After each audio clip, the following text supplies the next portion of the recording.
Well, welcome to the opening match of T20i Triangular Series where Nepal face Namibia in the high-stakes encounter.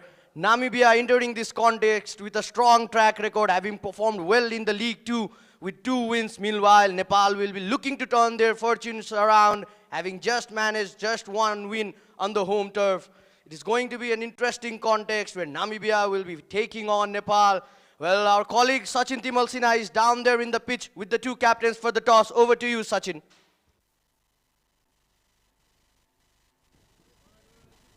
Well, then the first match of this Home 500 presents Tri-Series. Nepal, Namibia and Netherlands are battling it once again after that League 2 match. And I'm here with the 2 captains for the all-important toss of the very first match. Rohit Paudel, captain Nepal. JJ Smith, the makeshift captain of Namibia. And we've also been joined by the match referee Narayan Kuti from India. So as always, it'll be the home team captain who will spin the coin. Heads is the call. It's heads. JJ, you've won the toss. What have you decided? Yeah, we're going to have a bat first. So updates on your regular captain? Yeah, he's got a slight niggle. Hopefully it's not too serious. So hopefully we can have him back for the rest of the series. But yeah, we're still finding out about him. Okay, 3 wins out of the 4 matches you played. You're enjoying Nepal big time. Yeah, Nepal is a lovely place. Enjoying our cricket, playing good cricket again. So hopefully we can continue doing that. So happy about the afternoon start because the morning start didn't support batting first much. Yeah, I think every team is happy about the afternoon start. Pitch looks good. So yeah, can't wait to get going. All right, all the best for today's match, JJ. I hope you have a good one. Rohit, you're very lucky with the toss in 2023. 2025 hasn't been the same, right? Yeah, but still we were looking to bowl first, so we got it. So yeah. So there was so much of talk about you losing the toss and that playing such a big factor in the League 2 matches. How are things right now?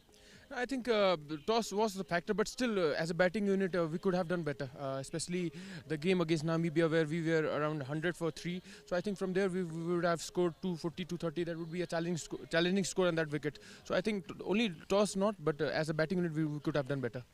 So you didn't have a great League 2 in the home ground. The pressure is always there, but I'm sure you're looking forward to perform in this T20 series that's coming up. Yeah, absolutely. The way we expected that we would play in the ODI, we didn't got the results, but eventually now we are shifting to T20, so we want to play some good cricket. So everyone knows that we are playing the T20 World Cup. So yeah, the only focus will be from now to T20 World Cup will be on T20i. So yeah, it's good. So Rohit, you wanted to bowl first. You've got this opportunity. I hope you have a great game. All the best. So we've just had the Home 500 toss, and it's JJ Smith, the makeshift captain of Namibia, who's won the toss, and his team will bat first. Well, amazing. This is a different story from the League 2 matches. The captain winning the toss and batting first. Let's have a look at the lineups for today. There's no captain. For Namibia, there's JJ Smith as a captain. No, Rasmus, you can see it there. Kushal Bhurtel, Mohammad Asif Sheikh, Rohit Kumar Paudel, Avinash Bohra, Vivek Yadav, Dipendra Singh Airi, Gulshan Jha, Karan Kesi, Kushal Bhurtel, Kushal Malla, Sompal Kami, Sandeep Zora, Arif Sheikh substitute today, Pratish GC, Lalit Naran Rajbangsi and Anil Kumar Shah substitute today. We're looking at the Namibia side. You can see JJ Smith, the captaining the team. Jane Edward Green, Michael Stephen Van Lingen, Jan Knuckle on lefty Aiton, Son Forge, Ben Scott, Singhago, Jan Nicholas Franklin, Ruben Christian Trumpelman. The strong team today, many changes. Surprising, this is the birthday boy is left out, Lalit Narayan Rajbangsi. No Anil Kumar Shah today, Arif Sheikh and Pratish GC has been left out. This is going to be the interesting encounter. I'd like to welcome in the commentary box, a very good morning, Kiran. Good morning, Ayush, and good morning to all our viewers, wherever you are watching this wonderful tournament. This is the first game Nepal is facing Namibia. And the news from the center is, interestingly, Namibia have won the toss and decided to bat first. So, team lineups for Nepal, what do you make out of it, Ayush? Well, they have opted to go with many all-rounders today. Well, my beautiful TU cricket ground, the beautiful view. amazing.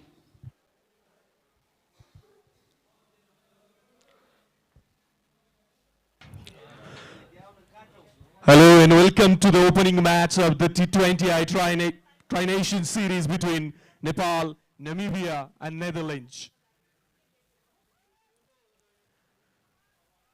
प्रतियोगिताको पहिलो खेलको उद्घाटन समारोहमा यहाँहरु सम्पूर्णलाई स्वागत गर्न चाहन्छौं. I'd like to request everyone now to please get ready for the national anthem of both the sides.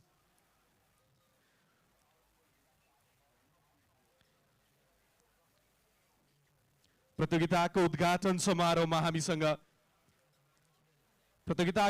समारोहको सभापतित्व गरिदिनुका लागि Nepal cricket संघका अध्यक्ष चतुरबहादुर चन्दलाई अनुरोध गर्न चाहन्छौं. यस्तै प्रमुख अतिथिको रूपमा हामीसँग राष्ट्रिय खेलकुद परिषदका सदस्य सचिव श्री टंकलाल घिसिङज्यू उपस्थित रहनु भएको छ.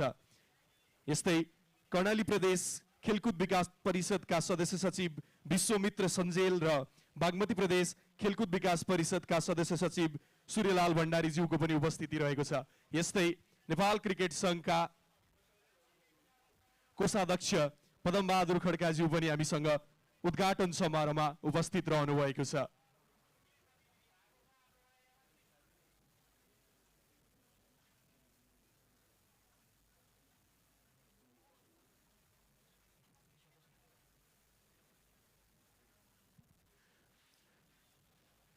Now, I would like to request everyone to please stand up for the national anthem of Namibia.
Now, I would like to request everyone to please stand up for the national anthem of Nepal.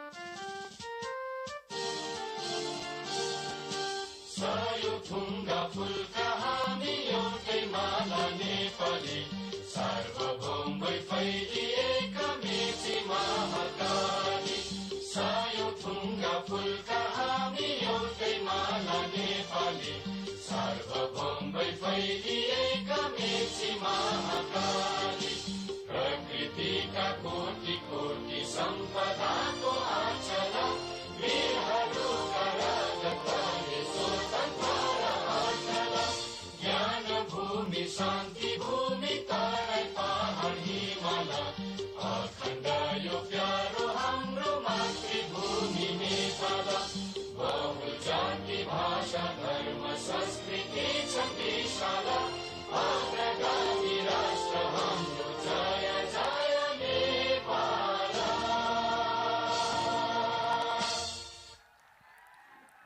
Thank you. Now I'd like to request प्रतियोगिताको औपचारिक रूपमा समुद्घाटन गरिदिनु न। अब म प्रमुख अतिथि राष्ट्रिय खेलकुद परिषदका सदस्य सचिव टङ्कलाल घिसिङज्यूलाई म्याच अफिसियललाई बल प्रदान गरिदिनु न अनुरोध गर्न चाहन्छु। Thank you.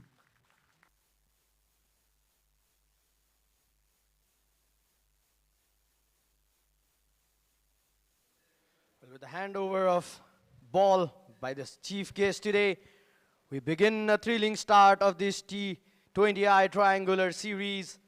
It's Nepal taking on Namibia. What promises to be an exciting clash of the cricketing titans. Absolutely, it's going to be amazing 7 days of cricket in this triangular series where Nepal will be facing Namibia and Netherlands. So we have started on Tuesday, it will go for a week. Next Tuesday will be the final. It will be every day of action-packed cricket here into International Cricket Stadium. Just to update to the viewers who have just tuned in, Captain Erasmus from Namibia has got some injuries, so he will be out of action, and J.J. Smith will be leading the side. Very strong looking side, and Namibia hasn't faced Nepal in T20i here in TU, so it will be very interesting how will they approach. They have already played in the same venue in one-dayers CWC Division 2 games. Nepal didn't have the sort of outing they would have liked, but this is the time to take the revenge and start the tournament in the way they would love to. Well, absolutely. It's the first time that Nepal will be facing Namibia in the T20 International. It's the battle between the Eagles and the Rhinos. Nepal team did not have that good run in the League 2, whereas Namibia, what a tournament they had. Captain Erasmus leading the side from the front. Both the team entering the field, but the team would be looking for a great start in this triangular series. So I was checking the stats before the start of the game. In this TU international venue, in international events, there are 27 matches played so far. Team batting first have won in 14 occasions out of that, which will be around 51.9% to be precise. And team bowling first have 11% of chance of winning the game. So Nepal would love to turn the tide in their favor and start this T20i tournament on a winning note. Namibia, mind you, have got that mental advantage over Nepal after being victorious in one-dayers, but this is a whole new scenario, whole new format, and I'm very sure it will be a high-scoring game. Some nerves will be held in there. Lots of crowd will be cheering for their home ground. So the battle of the Titans starts here into international ground.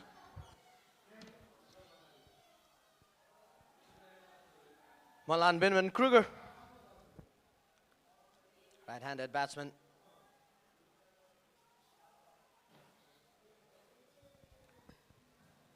Made a decent outing in the League 2 matches. You can just see he played one game against Netherlands, scored that 39 runs. Supporting him, Lingen. This will be interesting pair to start off the proceedings for Namibia. Michael van Lingen. Karan Casey would be starting the proceedings from Nepal from the Chova end. Very interesting. No sleeps in place for Karan Casey. So mind you, in the Cricket World Cup Division 2 where we watched the game, it was during this time that pitch started to support the batters. So it will be very, very interesting how these Namibian openers will go about their business. We are ready with the very first delivery. Karan Casey in action, right on the money, driven straight. Protection in there in mid-off reason. Cut off just for a single. So Namibia and Kruger are out of the mark. So no sleep in place. Not too bad Now we have seen in the League 2 from the Prime Minister's Cup where Nepal were facing Canada as well. The early morning condition when the game was at 9, it was a bit difficult because there used to be moisture in the wind, moisture in the pitch, but it's 11:30 start, the sun is out, there's no moisture in the pitch, there's no moisture in the air, so the team would be wanting to batting first in this tournament. But the fortune's not going in favor of Rohit Kumar Pauril from League 2 as well. Just winning one toss in League 2, and well, I was there. I could listen Sachin also asking the same question. Not so good with the toss, Rohit.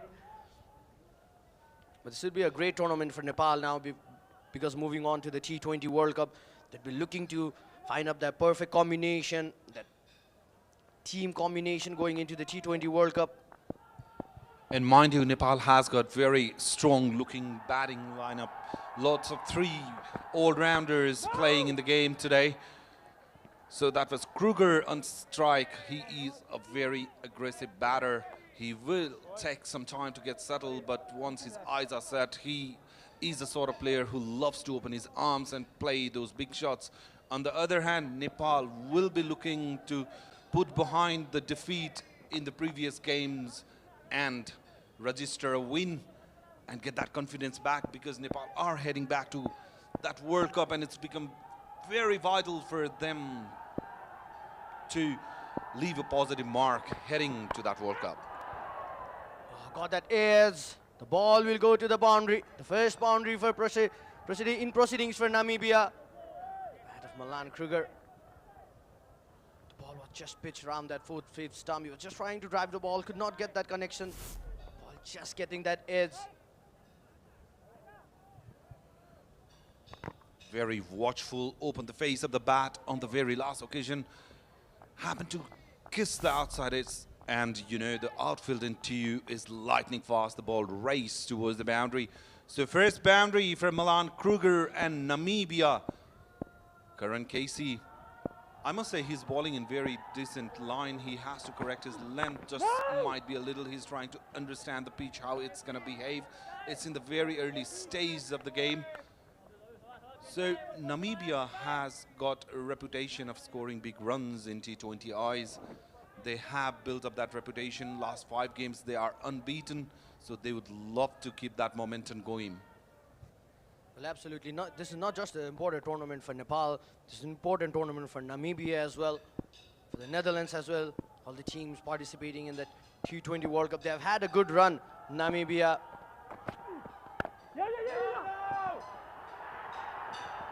Oh, well, you could not just. This team is electrifying in fielding. Vivek Yadav is looking for that single.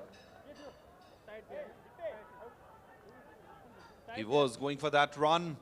Lucky that his partner on the non-striker end sent him back right on the nick of time. Kruger gets back to his crease. So Nepal will have to apply the pressure, especially in the fielding department. They have to grab those important catches and create chances where possible. They have to crave, they have to put the shackles in the flow of the runs so that Namibian batters will commit some mistake. As you say, just outside edge, I was mentioning that Nepal is operating without a slip. The ball went to its first slip, Cotton would have been easy catch. So after the end of very first over, let's have a look at that replay. Ayush, I was talking about that. Well, just got that as no slip in place. Fortunes. Namibia, well, that's the end of the first over. Namibia 9 without a loss of any wickets.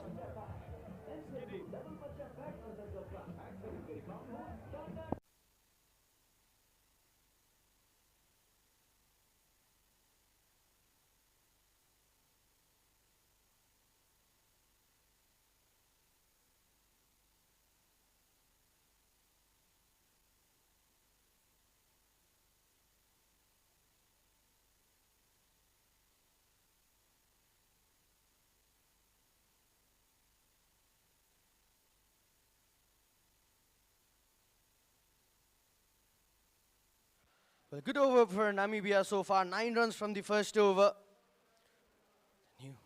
The pair continuing in. Sompal Kami coming in from the TU end.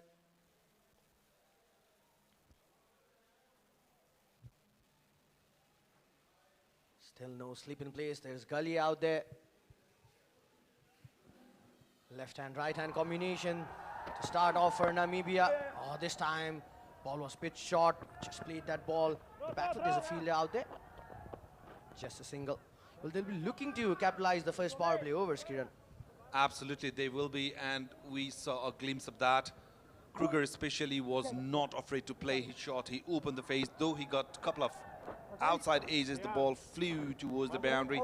T20 format, the power play is on, field restrictions are on, so these batters will be trying to make the most of it.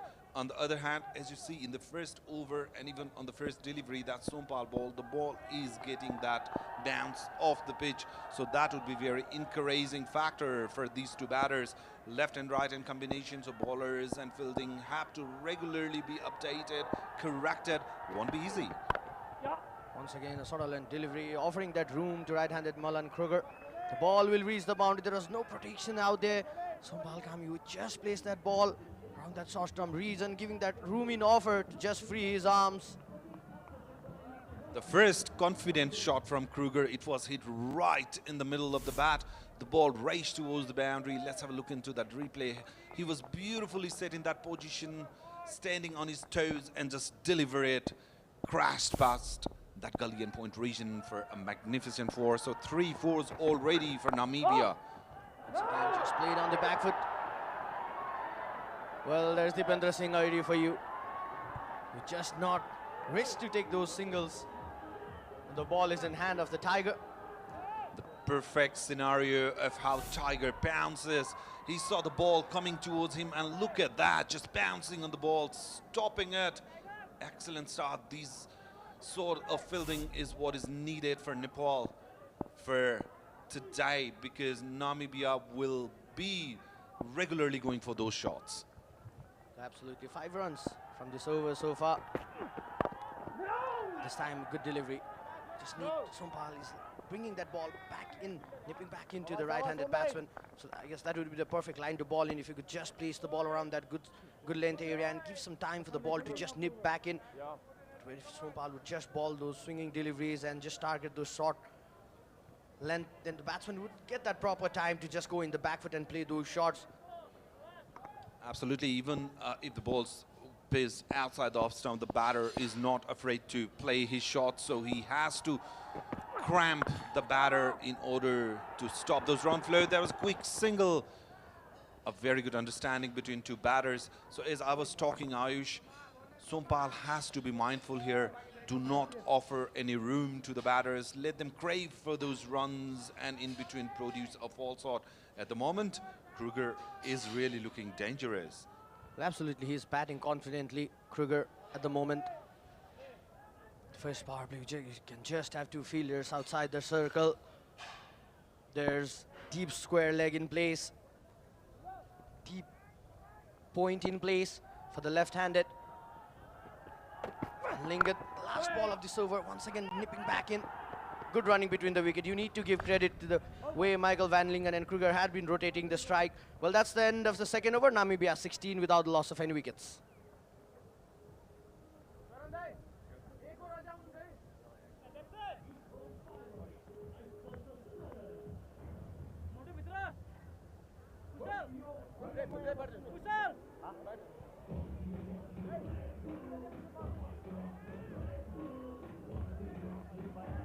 Right arm round, bowling change.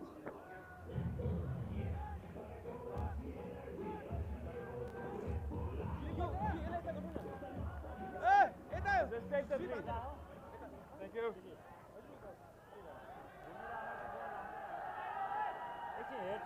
Spin into the attack. Dipendra Singh already coming in. I guess that's a good move as well. You've got one left-handed batsman in the crease. You just want to look for those matchups, bringing in your off-spin bowler, Dipendra Singh Airi from the Chova, and a quick change in bowling. How many times we have seen in T20 that spinners comes into attack earlier in the innings? Well, this is a gamble being taken by Rohit Paudel, because Karan went for 9 in his very first over. He wants to restrict the flow of the run. That's why Dipendra has been brought. That was be shot. The batter made room for himself, placed it on the leg side. Well fielded there by Karan Casey. There's protection out there. Yes, I was talking about the spin being introduced early into the innings because the captain is inviting the batter to go for those shots and maybe make some mistakes and get that very important wicket. Nepal is still searching for that first wicket for them. Well, absolutely. Going on with the spin, but this is not something new that we have seen because Lalit Narayan Rajbangshi was continuously operating with the new ball. This time, bringing in Dipendra Singh Airi. I guess Rohit Kumar Paudel just looking to focus on those matches because you have got one left-handed batsman in the crease. As I was talking about, this is an important tournament for Namibia as well. They had a good run in the African region qualifiers, won 6 out of 6 games, made it to the T20 World Cup. Placed in the Group B with the giants like England, Australia, Scotland, and Oman and Namibia. Well, the T20 World Cup, 3 teams making their spot in the T20 World Cup. Just looking, that's a good running between the wicket as we are talking about. This is what they have been doing pretty well. Kiran, they are rotating the strike.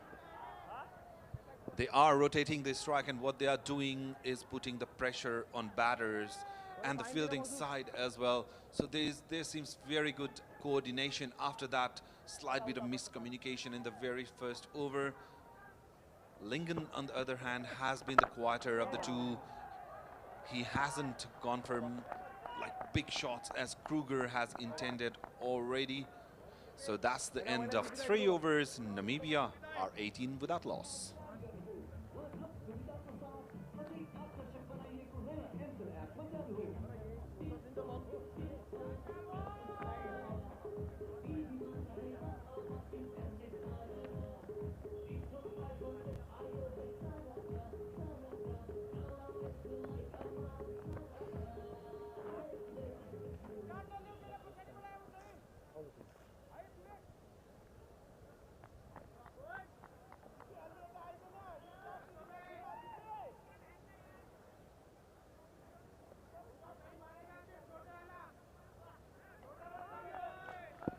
Sompal Kami continuing in from the TU end.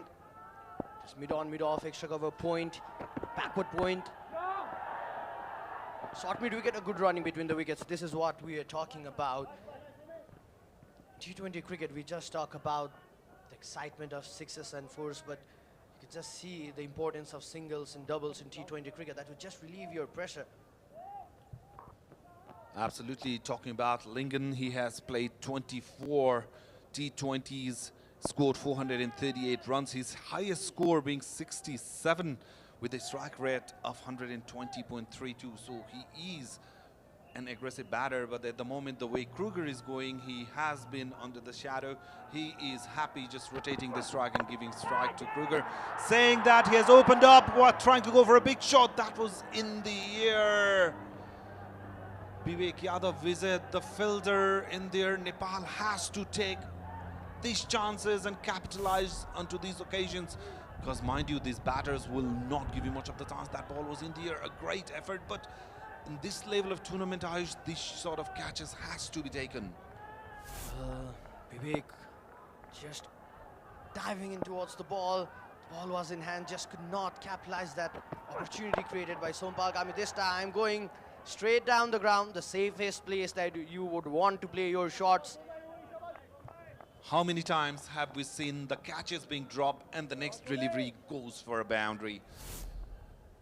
Vivek Yadav will be cursing himself with every boundary Lingen will score from here. Look at that straight bat, correcting the mistake that it did in the previous delivery, and got 4 runs. Well, they're off to a good start. It's just the 4th over running. They have already scored 23, and one thing that has been positive about this opening pair has been the running between the wickets. They're just going after the loose deliveries. They're rotating the strikes. They're applying pressure to the fielders, to the bowlers, and this is a good start for Namibia. It is indeed. On the patch, flicked it in the air. Another ball was in the air, couldn't grab it. Another boundary, so things are not going Nepal's way at the moment. Over-pitch delivery into the pads, just used his wrist, flicked it. The ball went to the air for a long time. The fielder did a valiant effort diving to grab that catch, just couldn't capitalize on it. Well, that was a diving effort from Kushal Malla. The ball was a bit far. That was a running effort. You just placed deep square leg. What a brilliant shot. Just look at his wrist movement or trying to play that pull shot. Sompal Kami consistently testing Michael Van Lingen with those good length deliveries and short deliveries. Well, in power play overs, if you just want to apply pressure over the batting unit, you just need to pick some wickets. But credit needs to be given to both the batters the way they have played. It's just Michael Van Lingen who has taken those chances. The Secretary of Cricket Association of Nepal, Mr. Paras Khadka. This time the ball just nipping back in, but there's a fielder out there. Well, that's the end of 4th over. Namibia 28 without loss of any wickets.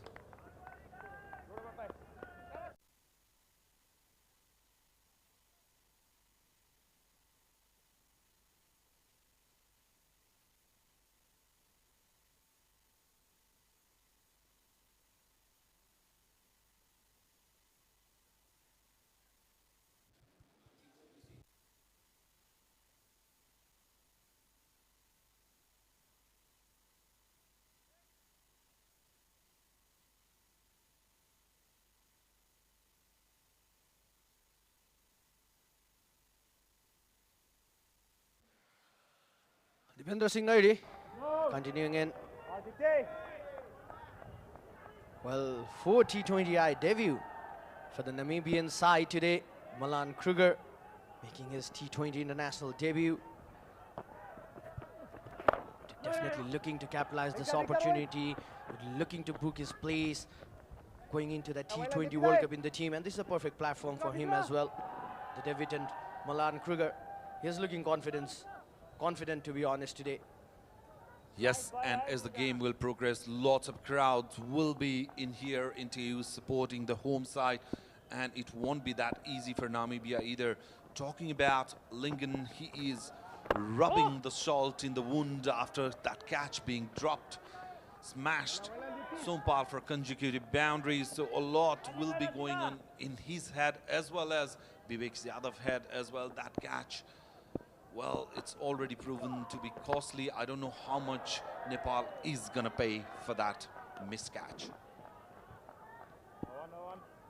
Michael Van Lingen, experienced campaigner for Namibia.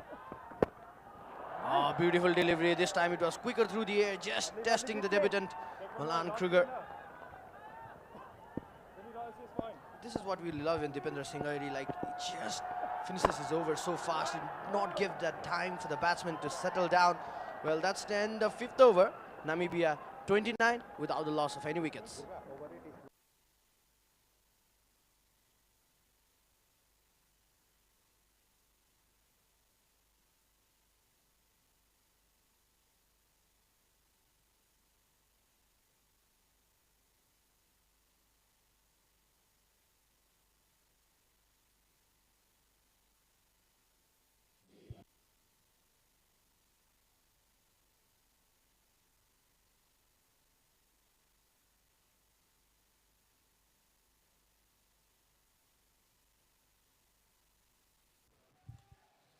Well, change of sides, the change of end. This time for Karan Casey. Started the proceedings from the Chova, and Karan Casey brought back into the attack from the TUN. Nepal, the captain Rohit Kumar Paudel desperately looking for that wicket in this first power play. First over, considered 9 runs, created that opportunity, but there was no slip in place. Van Lingen and Kruger going pretty good at the moment for Namibia.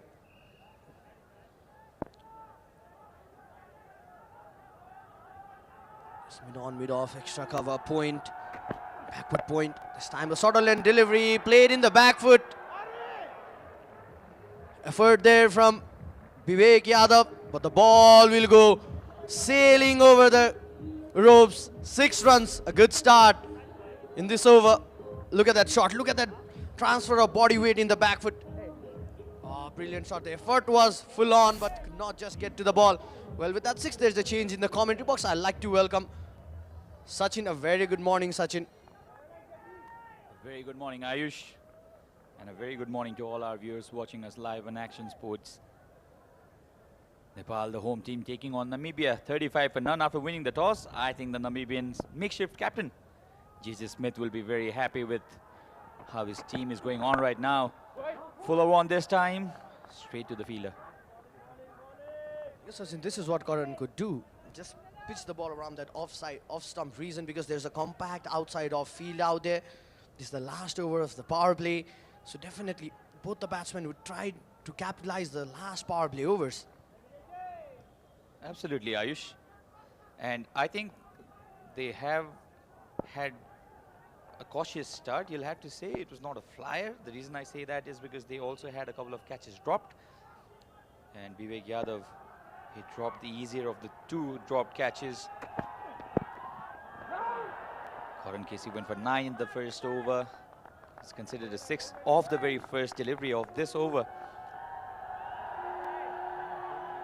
And it's always a tough ask when you have to change the approach because you're playing a T20 format. Nepal has had 7 ODIs before this T20 series, 3 against Canada and 4 matches in that World Cup League 2. Absolutely, Sachin. I could not just call it a flyer start, but I would call it as a sensible start because the way they have rotated the strike once again, testing Van Lingen with that shorter delivery, but umpire signaling it as a wide and a first bounce for the over as well. Well, this is what I was talking about, Sachin. Not off to a flyer start, but a decent start because they have been consistently being able to rotate those strike, going after the loose deliveries. And also some ordinary catching performance from the Nepali fielders, especially that drop catch of Vivek Yadav. And you expect crowd to come in numbers when Nepal is playing at TU. This is T20 format, the exciting one.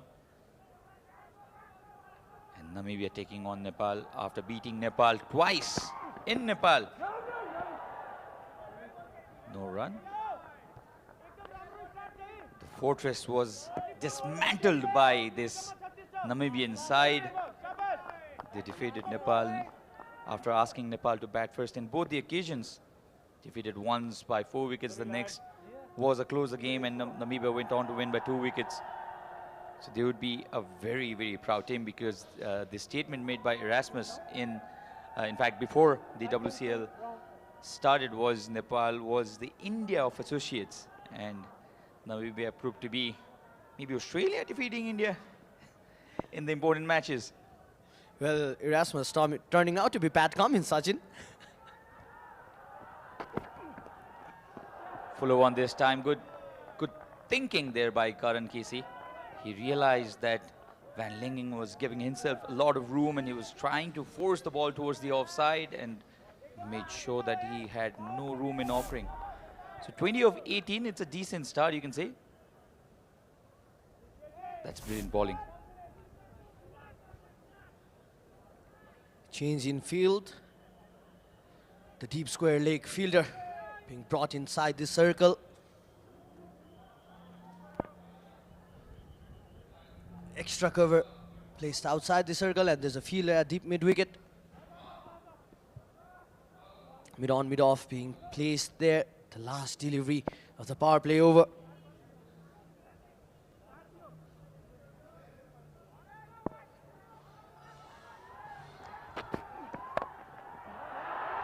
Upish, easiest of catches and well done eventually. Gulshan Jha takes the catch and first wicket for Nepal has fallen.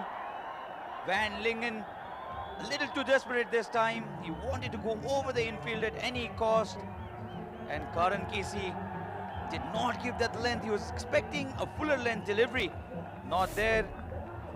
Went on the rise and he did not connect it at all. In fact, his bottom hand flew off. And Gulshan Jha just did to perfection. The last delivery of the power plays brought the wicket for Nepal. The celebration from Karan Casey shows it all. Van Lingen, the dangerous man. Van Lingen departs. That's the end of the first power play. Namibia 36 for the loss of 1 wicket.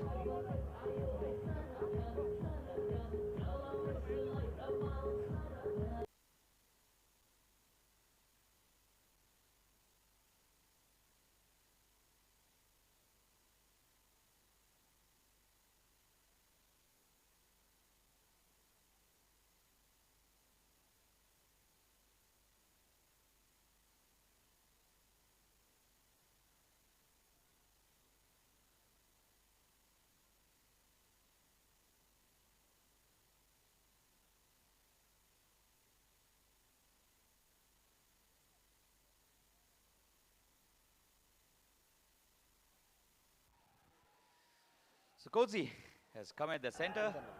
Nepal finally have the first wicket they wanted. And the most relieved man on the field would be Vivek Yadav. Better. Because Bowling change. Lingnan was the same man. Lingnan was the same man who was dropped by Vivek Yadav, a lifeline to his name, but could not destroy Nepal's cause much. And Rohit Paudel, Nepal's newfound bowling all-rounder, you can say, has been in terrific bowling form. Was the man of the series, the player of the series against Canada in that 3-match ODI series.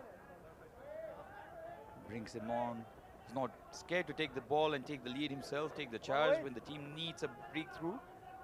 He comes in and he almost delivers every time, and this is how the first wicket fell for Nepal. Gulshan Jha, technically not the most correct approach to that catch, but he held on to it eventually, much to the elation of Karan Casey and relief of Vivek Yadav. I beg your pardon. Well, we could see plenty of bowling from Rohit Kumar Paudel and Dipendra Singh. Well, 2 run is the call. They would easily get it. Good running between the wicket. So as I was saying, we could just see too much of bowling from Dipendra Singh and Rohit Kumar Paudel today, because Namibian side has got 5 left-handed batsmen, and we know that Rohit Kumar Paudel loves focusing on those matchups. And the idea is right, because Rohit Paudel will be bowling fuller against the left-handed Kodzi. He'll be inviting him, Rohit will be inviting Kodzi to go against the turn towards the onside, asking him to play against the turn. And the idea was right, but there was no connection. This was a very, very close shout. Smile from the umpire, Buddhi Pradhan. Was there an edge? I bet that's the only thing that could have saved JP Kodzi. Let's have a look at this. The impact probably was outside the line of off stump. The idea was right. He was trying to compensate with the turn that Rohit Paudel would purchase from the track. Trying that reverse sweep. No connection at all. It's time, fuller length delivery. Well, they have been so good. Rotation of the strike today. Got a new man in. He needs to settle down in the crease. But just attempting that reverse shot against Rohit Kumar Paudel. He just needs to hold it, because they have just lost their opener, Van Lingen. Because they're not having that good run in the League 2 matches. Just played 2 matches against Netherlands and Nepal. It's not able to score in the double digit as well. A bit of an even bounce out there. Surprise Malan Kruger. That's the end of 7th over. Namibia 40 for 1.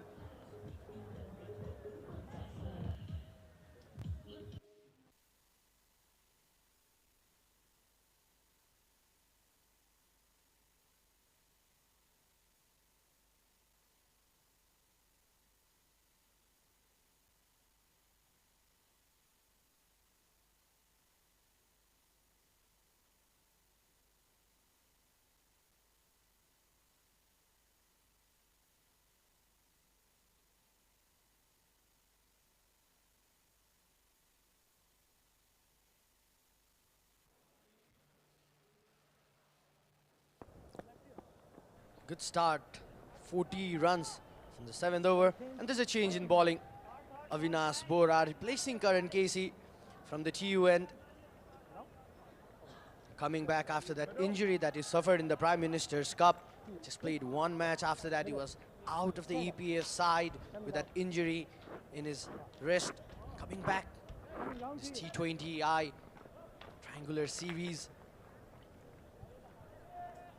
Ayush, it's a massive confusion for Rohit Paudel as well, because there are 9 bowlers, 9 recognized bowlers, including the all-rounders, of course. Dipendra Singh can bowl. Gulshan Jha is yet to bowl. Vivek Yadav is a known all-rounder with his medium pacer. This is a brilliant way to welcome Avinash Bora. JP Kodzi says, you've been out of the cricketing circuit for long. I'll welcome you with a 6. A massive shot. Well, beautiful shot there. What a way to welcome the new bowler Avinash Bora.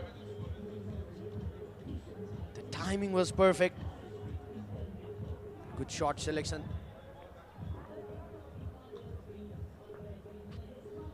Huge hit. Namibians have not been boggled at all playing against Nepal at their own fortress. There was so much of talk going on about how Nepal were strong at their own turf. It hasn't been that kind of performance from the home team in the ODIs, in the League 2. So far, Namibians have been in the contest, so nothing to worry about for the touring team. They've done a lot of homework. The preparation has been right. They've understood the track really well. And we're talking about the bowling options that Rohit Paudel has. Dipinder Singh, Gulshan Jha, Karan Casey was just bowling a couple of overs. Vivek Yadav is an all-rounder as well. Sompal Kami, the bowling all-rounder. Played uppishly. This is the famous Avinash Bohra's slow delivery. Sandeep Zora is not a recognized bowler. Apart from that, Avinash Bohra, Kushal Malla, Kushal Bhurtel now, somebody whom Rohit Paudel has as a real leg spinning option. Slow delivery, it came slower than what Kruger actually anticipated. Eventually did not get hold on. So no harm done, and Namibia going well at 48 for 1. Trying to yoke him up. No full toss. Just a single. Well, this partnership would be crucial for Namibia at the moment because they have got off to a good start in the power plays. Now Kodje, the new man in, too much of responsibility in his shoulders as well. A wonderful player for the Namibian side. The first player for Namibia to score an ODI century. Scored that 136 runs against United States. Much of experience in ODI cricket. A small trivia, Ayush. Against which team has Tendulkar scored his highest individual score in the World Cups, in the 50-over World Cups? It's Namibia. It is Namibia in 2003. Namibia played that World Cup in South Africa in 2003. So Namibia do have a history of playing big tournaments.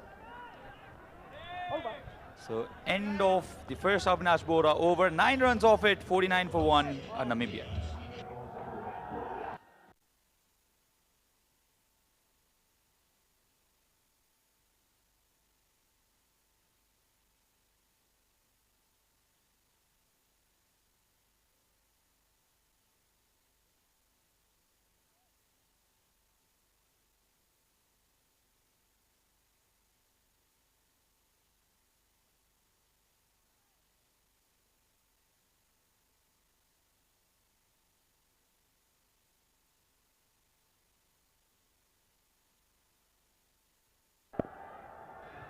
Rohit Kumar Paudel, the skipper, continuing in from the Chova end. Turn there. So Rohit Paudel, it's evident that he has put in a lot of work in his bowling as well. Requiring a player to be more than what they're really known for. And this is gone up in the air. Oh, what a catch! This is tremendous. Rohit Paudel cannot believe it. He's got a wicket. It's Vivek Yadav, one who dropped an easy one earlier in this innings, and this time he wanted to prove himself. That was a flying catch. It will be really interesting to see this in the replay. Was a half-tracker really from Rohit Paudel, not the kind of delivery in which he deserves a wicket, but Vivek Yadav, oh, you beauty. A brilliant, brilliant catch to get rid of the left-handed Kodzi. Let's have a look at this again. Completely flat, parallel to the ground.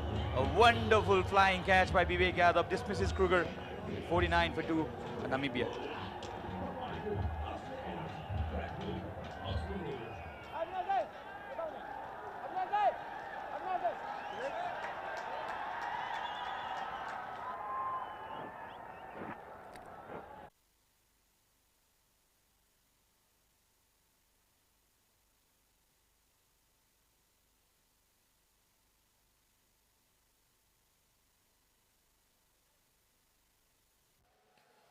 So again, a new left-handed batsman coming in. Link. It's the new man in.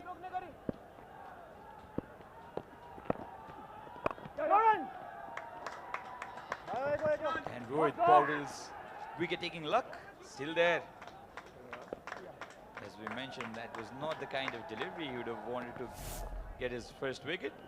It was almost a half-tracker. But Kruger feeling to connect it. And did get the distance as well, but credit to this wonderful catch. An absolutely stunning catch this from Vivek Yadav. More than compensating for that initial drop catch. Well stopped, only a single. You could just look at the run that he made from the deep square leg towards the deep mid wicket, getting off to that catch. Well, you could just see that catch, a breathtaking catch, Sachin, to be honest. That would be remembered for years and years. A beautiful delivery, beautiful catch. Well, he compensated for the dropped catch. He did it in style. Easily played down the ground. Now some bit of rebuilding needed here for Namibia. 51 for 2. 52 for 2 now. Going just under 6 and over. I think they'll be looking at a target of somewhere around 160 for Nepal. Innovated this. Attempt of a scoop. The connection not there, and 9 overs have been bowled. Namibia are 53 for 2.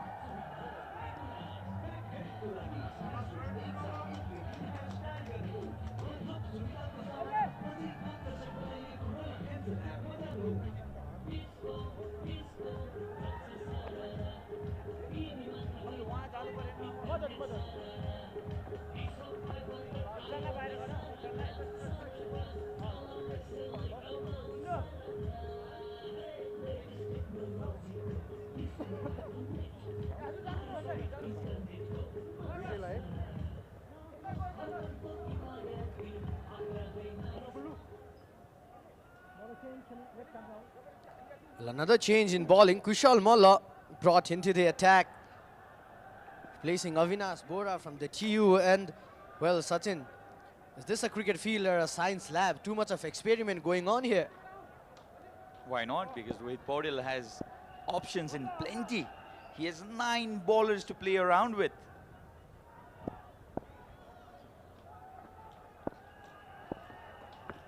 Apart from Sandeep Zora and the keeper, Asif Sheikh, everybody pretty capable of rolling their arms. That's an added bonus for the captain. Sometimes a disadvantage as well, because it makes the bowler rotation policy so much more difficult.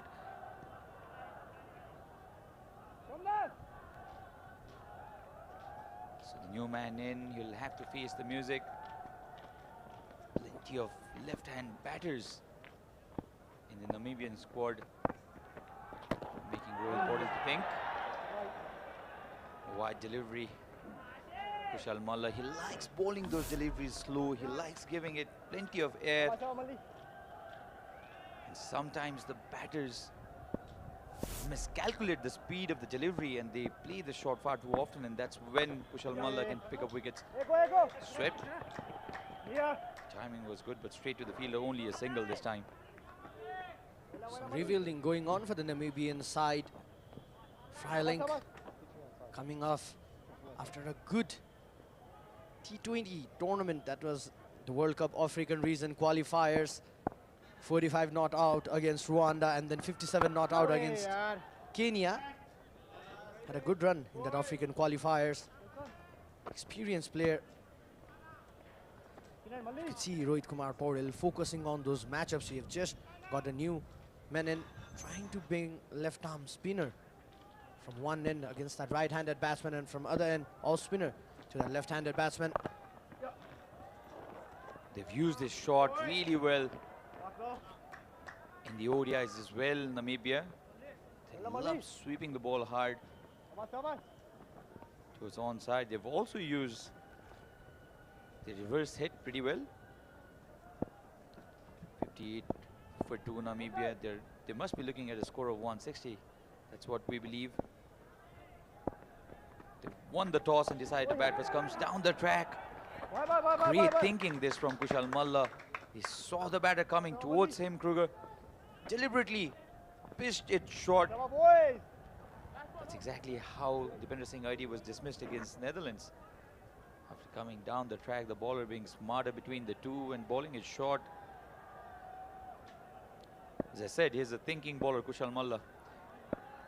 He won't allow the batters to get on top pretty easily. But despite no boundary conceded, 7 runs came off the first over of Kushal Malla.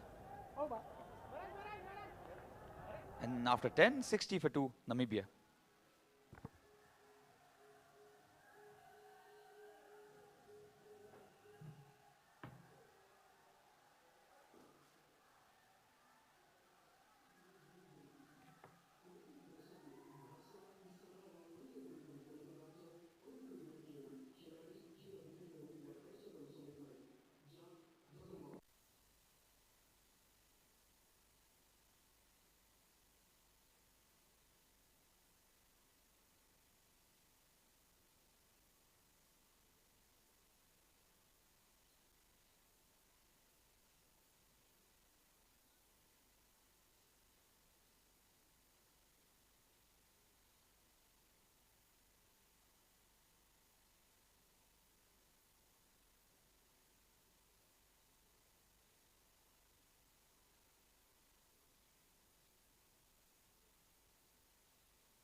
So we've come back after the DHI strategic timeout. 60 for 2, Namibia going exactly at 6 and over after deciding to bat first. Who joins me in the commentary box is my fellow commentator Kiran Patrai. Kiran, welcome to the comm box. Thank you. So after I left, the luck has struck Nepal's way, gone 2 wickets. I'm still yet to get over that catch from Vivek Yadav. What a stunner, what a blinder he took. Compensated that drop catch that he committed earlier. Compensated is an understatement, Kiran. That's a catch people will remember for a long, long time. He was completely flat, parallel to the ground. That's a brilliant change of pace by Rohit Paudel. Deceived Kruger completely. Normally he loves bowling those off spinners, but this was the googly going the other way around, deceiving the batter. So he's making the batter thinking at the moment. Is Rohit Paudel. He's been a much more useful bowler for his team. It's always a great sign when you see a leader taking the responsibility, coming in with the ball himself and taking that responsibility and taking wicket as well. Although this time I think the credit has to be given to Vivek Yadav. Oh, beautiful delivery. Has he bowled him? Oh, yes. For a moment I thought Asif Sheikh had left the ball and missed the stumping chance. But how did this get through? A perfect off spinner, pissed on that middle and off stump. Just a bit of movement. Let's have a look at that.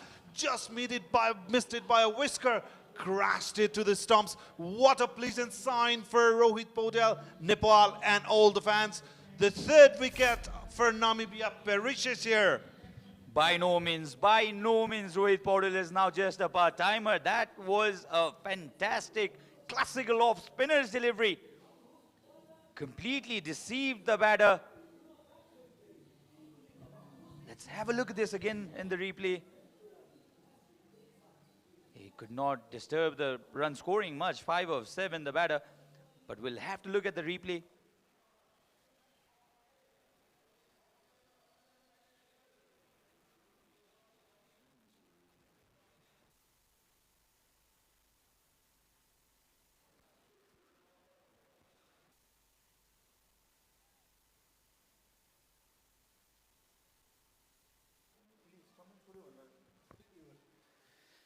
.62 for 3 now. Lofty Eaton has come at the center. After that, ball of the year, I don't want to call that. Beautiful delivery. That has surprised everybody because the ball pitched right on the line of middle stump. Then it turned perfectly enough, only to disturb the off stick, and that too just by a whisker. Absolutely, it's like kissing the outside edge of the stump. Beautiful delivery. Let's have a look at that. The batter had got no idea. Frelink was taken by surprise with the exact amount of turn that particular delivery got. Take a bow, Rohit Paudel. Amazing delivery. Played uppishly straight down to the fielder at least 100 times. Not just him, if Muthaiya Muralitharan will be watching these sort of off-spinners, he will be proud of. Oh, that took everyone by surprise, Sachin. We were mistaken, missed off the glove, came back, hit the stumps. Well, that's the irony of cricket for the batter, right? You never expect to be dismissed on that occasion, on that particular style. Let's have a look at that. Thanks to this angle that we got to know that this was stumping. Oh, Asif Sheikh really lucky here. Asif Sheikh tremendously fortuitous here. 66 for 3 after 11.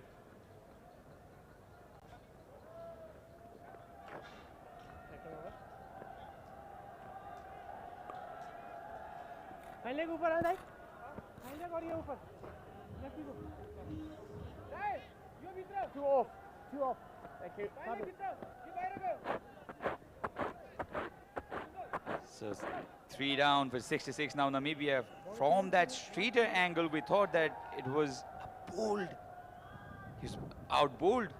But later, the other angle, we got to see that it was in fact a stumping, and the stumping did not come off the gloves. It came off the pads of Asif Sheikh. Not the most convincing way of stomping a batter, but nevertheless, an amazing delivery. A delivery that a bowler would be proud of himself. And we are also indeed proud of such deliveries, no matter who bowls it. On this occasion, it was the captain Paudel. Gulshan Jha coming back into the attack from TU end. This has been smashed for a 6. Was a nothing delivery really by Gulshan Jha. The very first delivery is bowled, and all Lofty had to do was get some bat onto it, and the ball has gone flat and crashed the advertising hoardings. As soon as the ball left his hand, it was written trouble in there, and a perfect execution from the left-hander Lofty Eaton. He's not going to miss those occasions.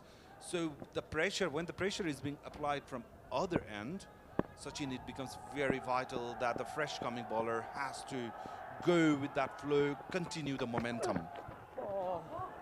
Much better this time.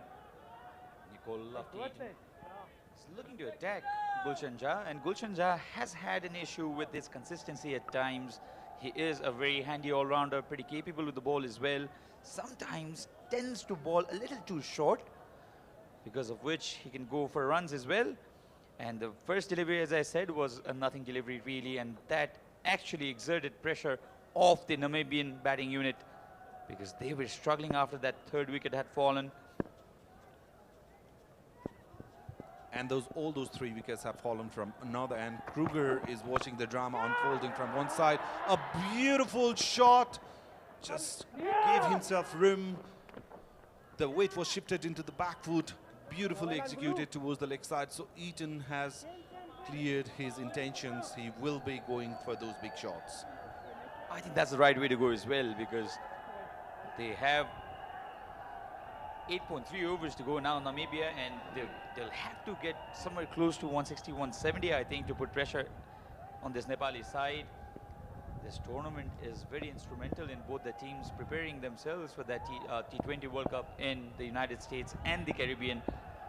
Nepal qualified for that World Cup in late 2023, and they'll be playing against Netherlands on 4th of June, against Sri Lanka on 9th in Florida, and 2 matches in the Caribbean in St. Vincent and the Grenadines in 14 and 16 against Bangladesh and South Africa respectively.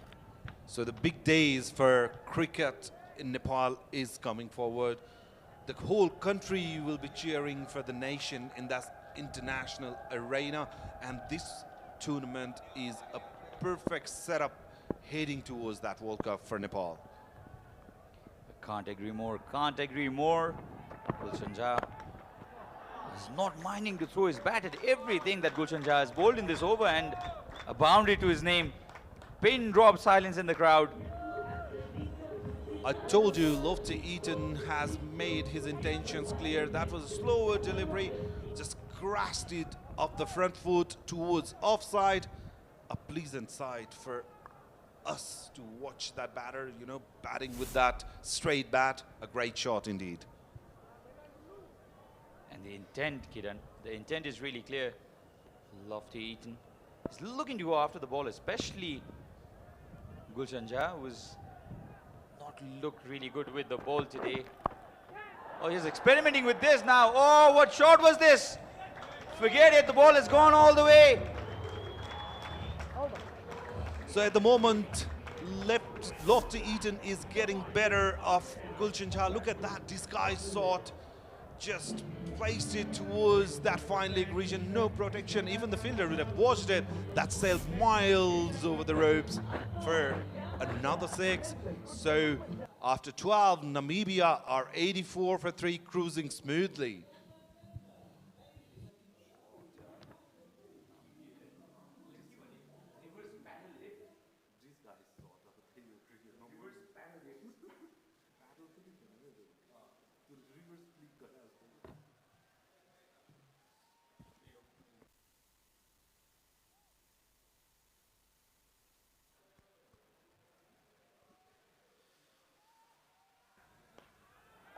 Now Kruger joins in the action and goes all the way.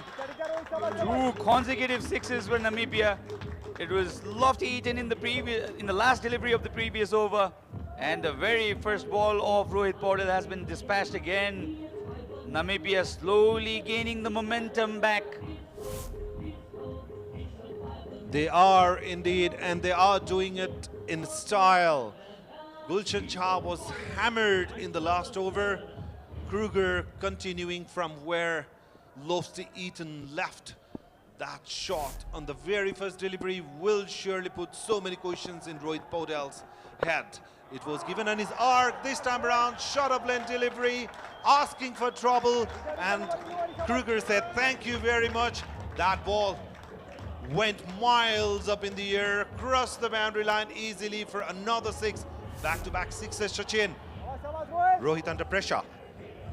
Completely under pressure, but this was far too easy of a delivery to not be smashed onto the stands. I mean, the ball just sat up and said, hit me.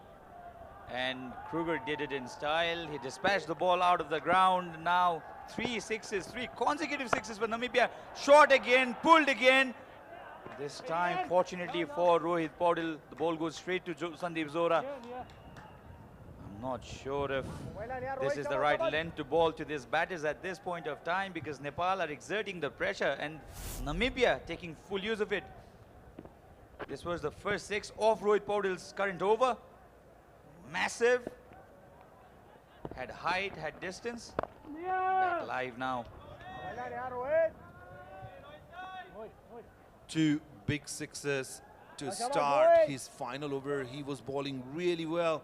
He was cramping the batter in his previous over, but this time around he was much fuller, given the ball in the arc of the batter, especially Kruger, and he's not going to miss on those occasions. Reverse sweep attended on this occasion. In between two fielders, ball racing towards the boundary. 100 up for Namibia in no time, I must say, because they were struggling for a run after those regular fall of the wicket. Now they are sitting beautifully and comfortably out there. So your 160 is right on the money, Sachin. Agree, Kiran, and these 2 overs, 3 sixes, 1 boundary.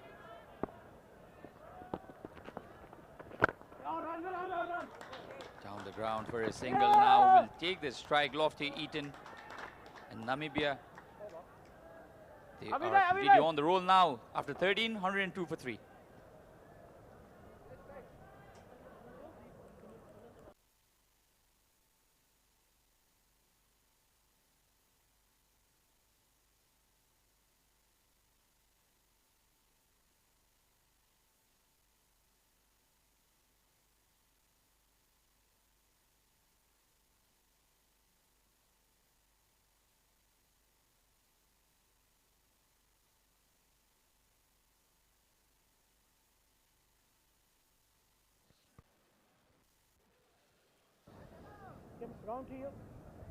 So 2 expensive overs. Gulshan Zah conceded 2 sixes. Rohit Paudel conceded 2 sixes and a boundary. So 30 runs coming off the last 2 overs, and Namibia now slowly gaining this momentum, and they're looking forward to a score of somewhere around 160 to 170. If they can get up to 180, I think Namibia will have a really difficult score for Nepal to chase. And Avinash Bora, I think, is rightly brought back by Captain Paudel. But Avinash now has this challenge of getting it right, staying consistent, because if he is not consistent, he does not have that pace and he can go for runs. Go! He's toying with Nepali bowlers, Nicol Lofty Eaton. This time doesn't connect it. 10 of 23 already. So our delivery partner, Food Mandu, the ace food delivery service in Kathmandu and in Nepal, delivering food to us. It's been a nature, like if you're hungry, just call Food Mandu.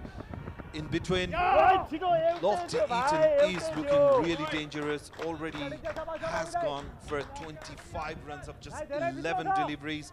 Batting, he has made batting look really easy in this pitch. Lot of disguised shots, as you can see. Food Mandu delivering the food for us. Well, we'll be craving to finish this innings and rush towards the food delivered by none other than Food Mandu.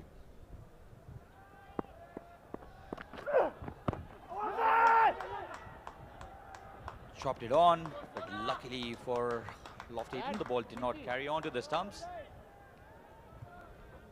Avinash Bora, can he tighten the groove? Namibia 105 for 3. Now they're looking to take a go from here. And this innings from Milan Kruger, 37 of 34 deliveries. He's had the pressure of not losing the wicket and yet getting those singles and doubles and those odd boundaries, and he's been tremendously successful in doing so. Whereas Nicol Lofty Eaton, he's already played a cameo, 25 of 12. Shot, pulled for a boundary. With that pace, short delivery, I'm afraid, might not be a good option here. Absolutely not, and especially when that short delivery is not angling towards the batter. It was just climbing up, just connected.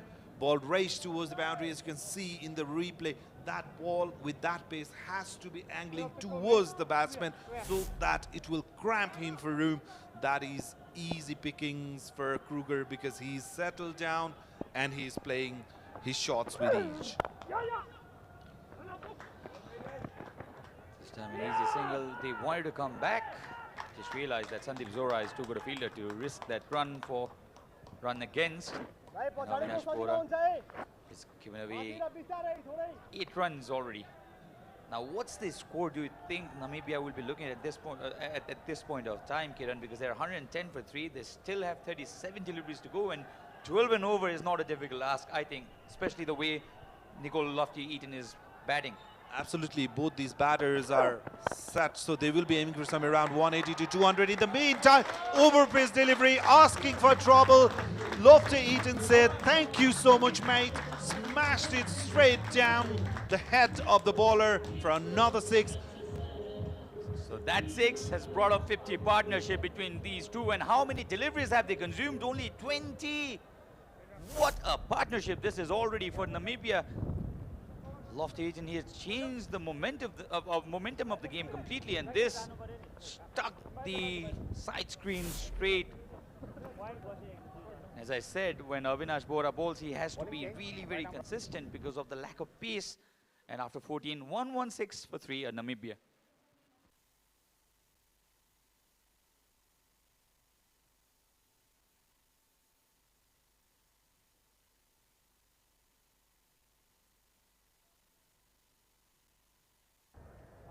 So Dipendra Singh Airi is brought back into the attack. 2 overs, conceded just 3 runs, and that's what Nepal is needing at the moment. Absolutely beautiful, stunning delivery. That was blocked, the ball in the block hall and reason. He's looking at the umpire. How is that not out, umpire? Probably there was some bat involved there, or else there is no way this couldn't have been given out. Oh, I think that crashed onto the shoes directly. Was there some bit of bat involved? Dipendra Singh Airi doesn't think that. Lucky skip, we'll have to say for Malan Kruger here. Absolutely, that ball was something. Step down the wicket, cleared that infield ball, raced towards the boundary for another 4. So the story is continuing the same for Nepal. They are leaking runs, and they are leaking runs in every over. None of the bowlers in last 4 overs had been able to contend these batters, especially Lofty-Eaton. He's now 35 or 14 already. Then the confidence he displayed right from the start. He was not bothered by the pressure put in by the Nepali bowlers at all. Gulshan Jha helped him with a loose delivery. Initially, the first 6 was off a very poor delivery, but since then he has been able to innovate. He's a thinking cricketer, he's a thinking batter. He's come down the track against the spinner as well and treated the fast bowlers with very, very harsh treatment. And Dipendra Singh Airi will be bowling to Malan Kruger. I'm sure he'll be looking to go towards the onside. Well, Sachin, he decided the other way around, placed it with soft hands just for an easy single, because even Kruger knows how aggressive is Lofty-Eaton, and especially in this innings particularly, the disguised shot, the improvised shots, his regular shot that he has under his belt, playing straight down the wicket and stuff. Why not? There you go again. The ball's flying, going, gone all the way for a massive 6. Another 6. So he is rushing towards that 50 in no time. 42 of 16. He's going very, very aggressively. Now he's changed the course of the game completely here for Namibia, because they were struggling with run a ball at one point of time, and since Lofty-Eaton has arrived at the crease, he is going after Nepali bowlers, no matter who it is, against the pacers, against the spinners. And it's not just brutal hitting, delicate touches as well. It just opens the pace of the delivery. That quicker one from Dipendra Singh Airi, and another expensive over given by a Nepali bowler. 17 runs comes off the 3rd over of Dipendra Singh Airi, and this was guided with perfection. There was plenty of pace to work with, and Avinash Bora had no chance cutting it off. So that's the end of the 15th over. 133 for 3 Namibia. Going really great.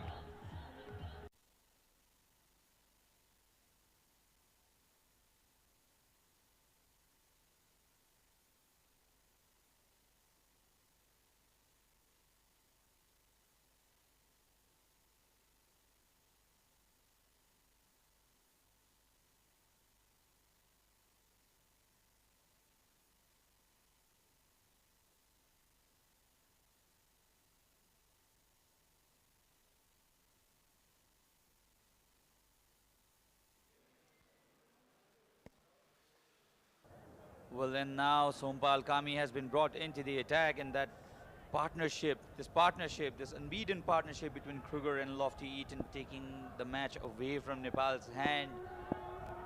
Still in the first innings, but you can sense the momentum now with Namibia.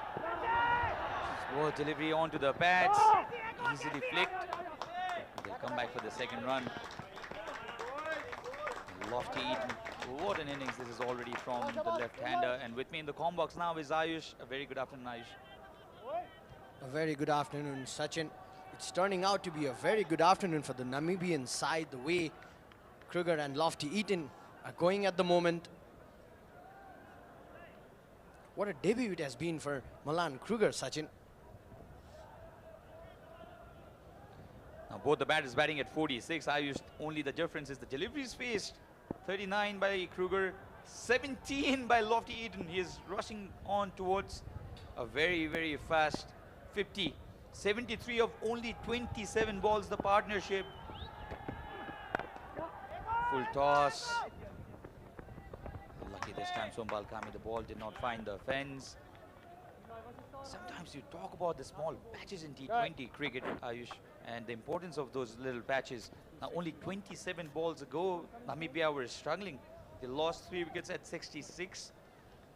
They do not have a great run rate as well, but since the left-hander Nicole Lofty Eaton has come in, I think, and we've all seen the script looks completely different now. Well, absolutely, Sachin. 67 runs in the last 4 overs. It's a very, very good cameo from both the batsmen. The 15th over went for 17 runs, 14 over for 14. One hit away from his 50, and he gets to his 50 in style. He is not hesitant at all to play every shot in his book. Nicole Lofty Eaton, what a wonderful 50 this has been, only of 18 deliveries. The left-handed batter for Namibia has changed the momentum of the game completely. Nepali bowlers having no answer to his stroke making. Some of his shots straight out of Surya Kumar Yadav's book. And he has connected to everything that he has thrown his bat at. And Sombal Kami will be under pressure. Oh, this is gone miles. It's almost a sweep short of Sombal Kami. He is in tremendous form. Let's have a look at this. It is full, premeditated, you can say, and over the mid-wicket reason for a huge hit. This is tremendous display of batsmanship already by Lofty Eaton.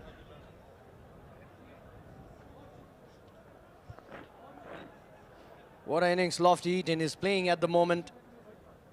They needed to rebuild the innings. Malan Kruger was there in the crease. Lofty Eaton joins him, and look at that.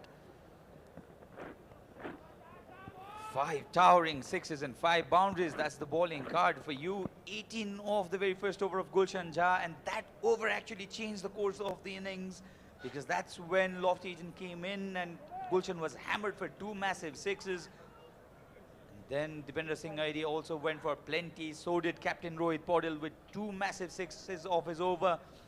And Sombal Kami has already been greeted with a boundary and a 6. 13 runs already of the 4 deliveries bowled by Sombal Kami in his 3rd over.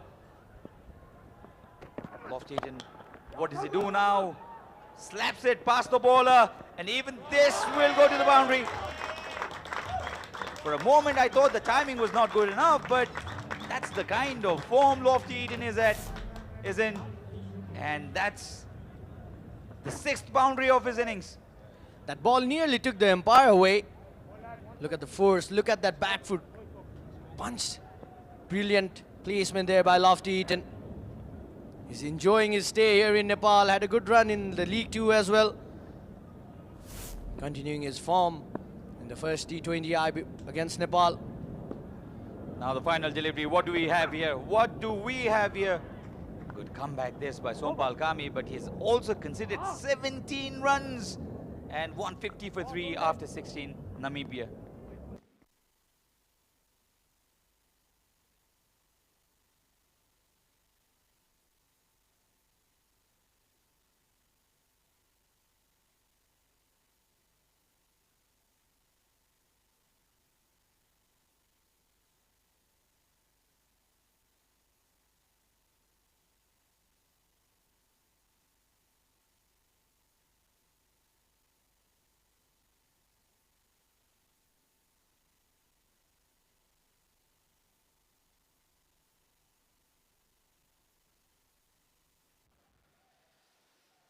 Now 24 deliveries to go, and this partnership making the difference in this innings. Lofty Eaton and Malan Kruger.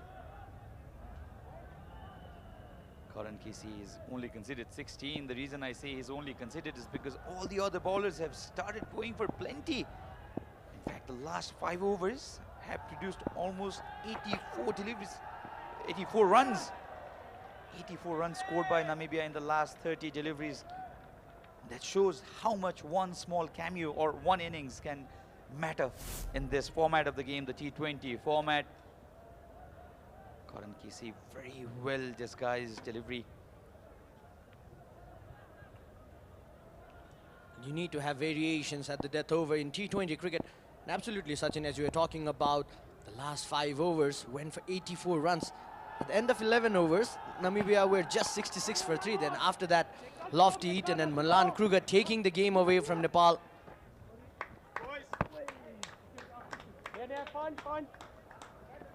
Now, at one point of time, I was speculating a score of 160 to 170, Ayush. Now they're looking for a score of somewhere around 200, and that's completely possible the way Lofty Eaton and Malan Kruger are going at this point of time.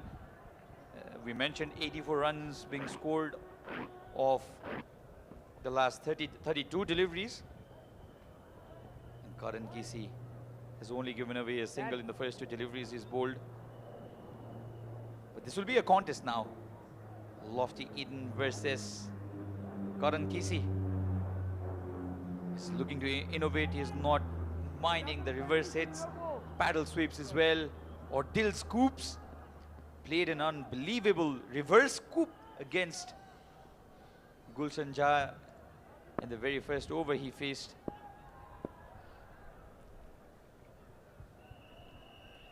Karan Casey, the previous 2 ball, we saw some variations being bowled. You could just see Karan Casey holding that cross seam delivery. This is what he has been so successful at. If the bowler just thinks I've bowled a really good delivery, he maneuvers shots out of nowhere and he's placing the balls beautifully through the gaps. Karan Casey, this was in fact a good delivery. It was a wide yorker. But that's the kind of form Lofty Eaton is at this point of time, and he has Midas's touch. Karan Casey not happy with the fielder, but you'll have to give it to the genius of Lofty Eaton. Now confusion for the captain, confusion for the bowler. What do? I bowl anything short. He pulls me for a 6. I bowl anything full, he smacks me for a 6. And if I bowl a yorker, he just guides me down to the 3rd man for a boundary. What do, captain? Oh, this is fortuitous, but the ball will carry on to the boundary again. Not at all where Lofty Eaton intended the ball to go, but another boundary nevertheless. A run fest, absolute run fest here for the Namibian side. He just threw his bat, the fielder at the 3rd, up in the circle, and Sandeep Zora had no chance whatsoever. Now the planning going on for Nepal. What an innings Lofty Eaton is playing at the moment. 68 out of 23 deliveries. And a brilliant presence of mind there by Lofty Eaton as well. In the previous ball, the first boundary that was scored in this over, the fielder was inside the 30-yard circle. He just guided the ball. After that, the fielder was placed a bit wide, deep near the 33rd man reason. But just using that placement, Lofty Eaton is playing according to the field set. The strength has been his bottom hand coming into play. Not just bottom hand, but the placement and the timing that he's been playing at the moment. Look at that current partnership, Sachin. 97 runs of just 36 deliveries. This had to come.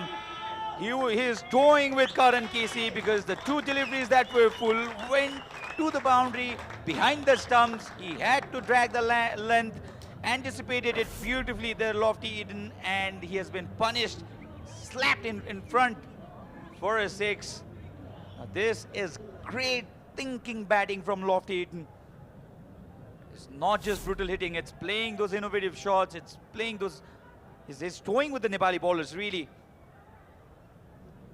And this becomes further more difficult for Karan Casey because, as I said, he bowled 2 good deliveries and both went for boundaries. Then he was forced to drag his length back.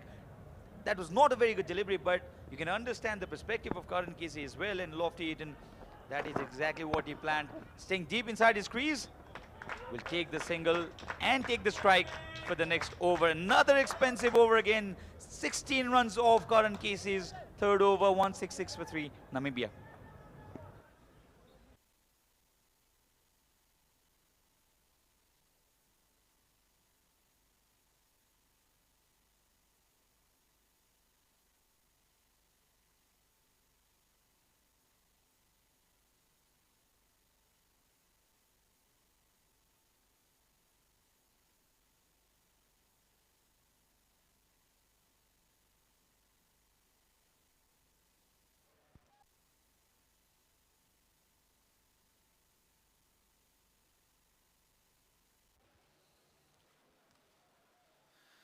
.166 for 3 now, and Namibia have scored 100 runs in the last 6 overs. Thanks to this unbelievable inning from Lofty Eaton, the left-hander. 75 runs of only 25 deliveries. He's toying with the Nepali field placement and the bowler's mindset too. Avinash Bora was also expensive in his previous over, but now Rohit Paudel, despite having 9 options in his bowling department, is left short of options. That has been the kind of innings this from Lofty Eaton. And Malan Kruger, he's anchored the innings 48 to 42. You cannot discredit this innings as well. This has been a fantastic partnership. Now how will he approach this? Oh, what a shot again. What a brilliant shot, and his timing is seeing the ball like a football now. The reverse hit, he exactly knows where the fielders are. And he just made sure the ball is away from the fielder there, Kulchan Jha. And another boundary for Lofty Eaton. Now moves on to 79 of 26. He has an opportunity to get to that magical triple figures now. Well, we are seeing an unorthodox genius from Lofty Eaton at the moment. Once again, just trying to make that room for himself. A wide delivery. Just shuffling around that stump, making it hard for the bowler to predict it. It's a wide now. It's a wide. Nothing going for Nepali bowlers. Rightly called so. I don't think the ball brushed off the pads and it had to be called a wide. Avinash Bora could not believe it, but this is not helping Nepal's cause at all. A boundary, a wide. An additional delivery, he'll have to bowl Avinash Bora and bowl against. Oh, this is unbelievable batting. This is unbelievable batting. Avinash Bora bowling those low full tosses, and what Lofty Eaton does is he times it to perfection. He gets the middle of the bat and he's getting those boundaries at will now. Oh, what an innings already. What a day Lofty Eaton is having at the moment. Scored his first T20 International half century today, and this is his highest score in T20 International.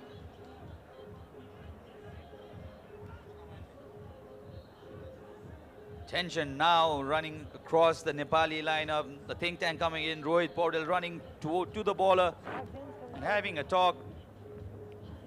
But Avinash Bora again, like Karan Casey, is now forced to pull his length back, which he does. This is thinking at its best, because 2 deliveries, very full. Lofty Eaton paddled it towards the third man area for a boundary, for boundaries. He was forced to pull his length back. He anticipated it to perfection, and this was over the mid-wicket fence for a 6. Lofty Eaton is playing one of the most intelligent innings I've seen in my life. Look at that bottom hand coming into play. He's just dominating each and every bowler. Rohit Kumar Paudel, some concerns for the captain regarding the change in bowling lineup, because Sachin is going after each and every bowler, as we are talking about at the end of 11th over. Namibia were just 66 for 3. 100 runs in 6 overs, and look at this over. Appeal, but I think the ball would have gone down the line of leg stump. It's now 89 of 29 deliveries. This is a leg by, of course. Unbelievable batting this. Would you believe it? Namibia were 66 for 3 at the end of the 12th over. And The way they've attacked the Nepali bowlers, they've made the job far too difficult for Rohit Paudel. One thing that has surprised me, Sachin, in the death overs is that we have not seen those variations being bowled in. Avinash Bora has got those variation, off-cutters, leg cutters, slower deliveries. You talk about Sompal Kami or Karan Kisi, they're not going for those variations. Because they've been put under a lot of pressure by Lofty Eaton, because the way he's batting is standing deep in the crease. He's expecting the bowler to bowl full at him, and he's throwing with the bowlers there and forcing the bowlers to change their length and drag it a bit back. And if the ball is short, he can slap it straight in front as well. He can play the pull shots, and if the ball is full anyway in the full length area, he's going to smash it towards the mid-wicket region. So this has been the kind of approach that Lofty Eaton has taken, and has been mighty successful. This was a perfect Yorker. They still steal a single off it.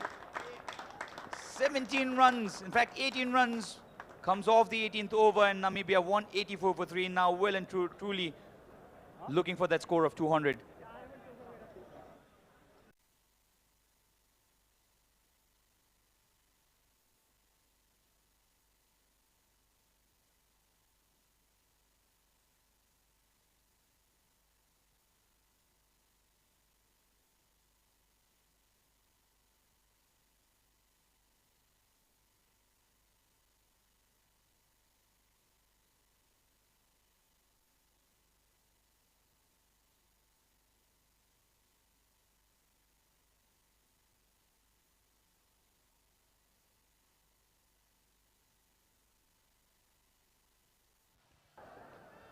So the partnership, 122 runs of 44 balls, 90 of 30 for Lofty Eaton, and Malan Kruger 27 of 14. The senior partner has made to be quiet by Lofty Eaton, who came in, surprisingly attacked all the Nepali bowlers. Dipendra Singh Aidi gave away only 3 runs in the first 2 overs he's bowled, and the third went. Oh, this is gone again. Inside out. Wonderful hitting with the turn. And Lofty Eaton moves on to 96 now. This has been an unbelievably brutal hitting. Series of unbelievably brutal hitting this by Lofty Eaton. He's dictated the terms. He's made the bowlers bowl to his plan. His feet movement there. And just went through the line this time with the turn as well. And Dipendra Singh Aidi has been put into a lot of pressure because he's conceded a 6 of the very first delivery. Well, Lofty Eaton moving on to score the fastest T20i 100. Well, the Kushal Malla's record seems to be in trouble, Sachin, at the moment.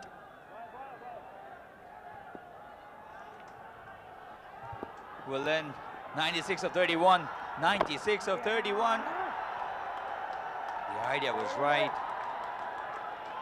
He wanted to sweep it fine for a boundary and get to his 100. Now, there is a record in threat now. Kushal Malla, he scored the fastest T20i 134 deliveries. That was against Mongolia in the Asian Games. This is played very fine, and that's a new world record for you. Lofty Eaton has demolished the Nepali bowling lineup for the fastest T20i 100 ever. He's broken the record of Kushal Malla. The Nepali left-hander and the Namibian left-hander has surpassed his record. He's broken the record. 100 of 33 deliveries. This has been wonderful display of power hitting, thinking, batting as well. And Lofty Eaton, take a bow. Absolutely, this has been a brutal hitting. The fastest T20i 100 for Lofty Eaton, and what a way to bring it. The maiden century for him as well. Scored his maiden half century today. Getting on to that feet. Look at that celebration from Lofty Eaton. Massive appeal, umpire not interested at all. And the crowd despite favoring Nepal, supporting Nepal, will definitely remember this inning for a long, long time. Dipender Singh Hardy is still appealing.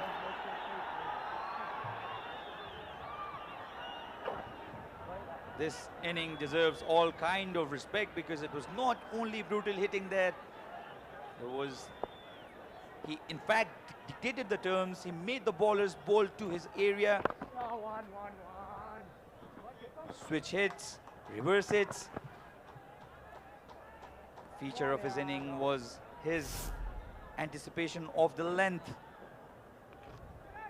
He was, in fact, trying to go towards the onside, but eventually third otherwise. And Malan Kruger now is batting at 49 or 43. He's been the anchor of this innings, you can say. Is it fine? And that will be 50. Malan Kruger now 50 or 44.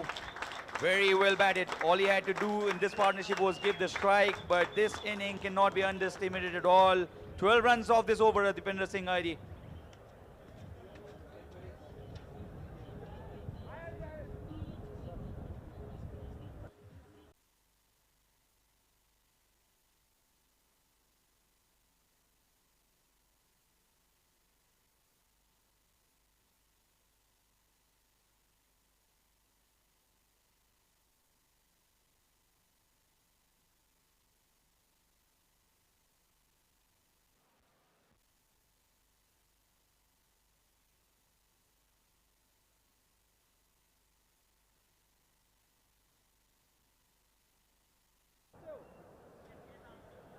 134 runs now, the partnership of only 50 balls. So 196 for 3 now. We're talking about 160 at one point of time. Now 200, only 4 runs away. Can Namibia get to that score of 215 maybe? Because the way they've batted in the last 7 overs has been nothing short of unbelievable. Avinash Bora, despite conceding 13 and over, 39 of his first 3 overs, I don't think Rohit Paudel has any choice. He's in fact walking. But the umpire gave not out. The batter was already walking. He believed he was gone. But came back after the umpire was convinced that he was not out. Could have made his way back as well, Lofty Eaton. Not to be, and the first ball has only been driven down for a single. So 5 balls for Avinash Bora to defend himself. He has already conceded 40 runs, 197 the score. And this has been a good batting, a supportive innings from Malan Kruger as well, the debutant, getting off to his maiden half century. And good thinking out there as well, just getting the strike off from the first ball. Straight to the fielder here. This time an easy catch taken, and Lofty Eaton has finally been dismissed off his favorite shot. How many times did he clear that fielder at the third area? But this time he has hit it straight into the hands. Kulchan Jha it was who took that easy catch, and Avinash Bora takes a wicket, but not before Lofty Eaton has played probably the innings of his life. He's broken the world record of the fastest T20i 50. He'll be a very proud man walking back. The crowd will stand for him. His dressing room will stand for him. What a wonderful innings. 101 of 36 deliveries, 100 of only 33, as I said. The fastest T20i 100 ever. And Dipender Singh Hardy claps as well. Take a bow, Lofty Eaton. Well, absolutely. Lofty Eaton had just etched his name into the record books with a stunning display of power hitting. Fastest T20i international. Century in his name. What a innings it has been, Sachin. So J.J. Smith, the makeshift captain, has come at the center. All he has to do is throw his bat at everything that's bowled to him. And Avinash Bora, he's picked up his first wicket in the final over. That is bowling. Down the ground, brilliant length this time by Avinash Bora. It was a yorker. And J.J. Smith has given the strike back to Malan Kruger. Well, now this is the third highest T20I score for Namibia at the moment. They have scored 198 against Zimbabwe in 2023, now equaling 198 against Nepal. Their highest T20i score is 240 against Botswana. I guess they would not make it to that, but they could just break the record of the second highest score, that is 207. Hammered, hit very hard, directed. Would have made the batter to walk back. Even if the bowler would have collected it, I think the batter was gone. I think it was Mullen Kruger. It was fairly short. He's got to his 50 as well. There was so much of talk about Lofty Eaton's innings. We've forgotten the importance of this innings from Kruger. Need to give credit the way of Inas. Bora has been bowling. Oh, every one of them is playing this shot so very well. This is tremendous, and 200 comes out for Namibia. 204 is their score. At one point of time, we're all thinking 160 to 170 is what Namibia could manage. But those 7 overs in which they got to a score of, they in fact collected more than 110 runs in those 7 overs, making the complete difference. Now the momentum completely with them. 202 for 4 on this track. 202 would have been a winning total in the League 2 ODIs, Ayush. Well, absolutely. The team would be struggling in the first innings, but what a way to get to a 200. So final delivery, a brilliant Yorker, but how well had he adjusted this as well, and the ball will carry all the way to the boundary. This was some shot. How did Kruger manage this ball and squeeze it to the boundary? This has been the kind of day for the Namibian batters, especially in the second half of this innings. They had the Midas's touch. Everything that, every ball that they threw their bat on went on to go to the boundary, and this time he flicked this, almost helicoptered this Yorker for a boundary. And between his legs, this is again a very interesting shot, and takes the score to 206. This is a massive, massive total Namibia have posted now, and Nepal will have to chase this. If they want to win this match, they'll have to score 207 to win this match, which is not going to be easy because Namibian team also has a very strong bowling unit. They're having a look at that trophy again because that's what they're playing for in this series, and Nepali bowlers, they must be wondering, where did we go wrong? Because at one point of time, at the end of 11 overs, Namibia were 66 for 3. And Nepal did have that opening too, but since then it was a storm in Kathmandu. The storm called Lofty Eaton that took over and made Nepal to suffer.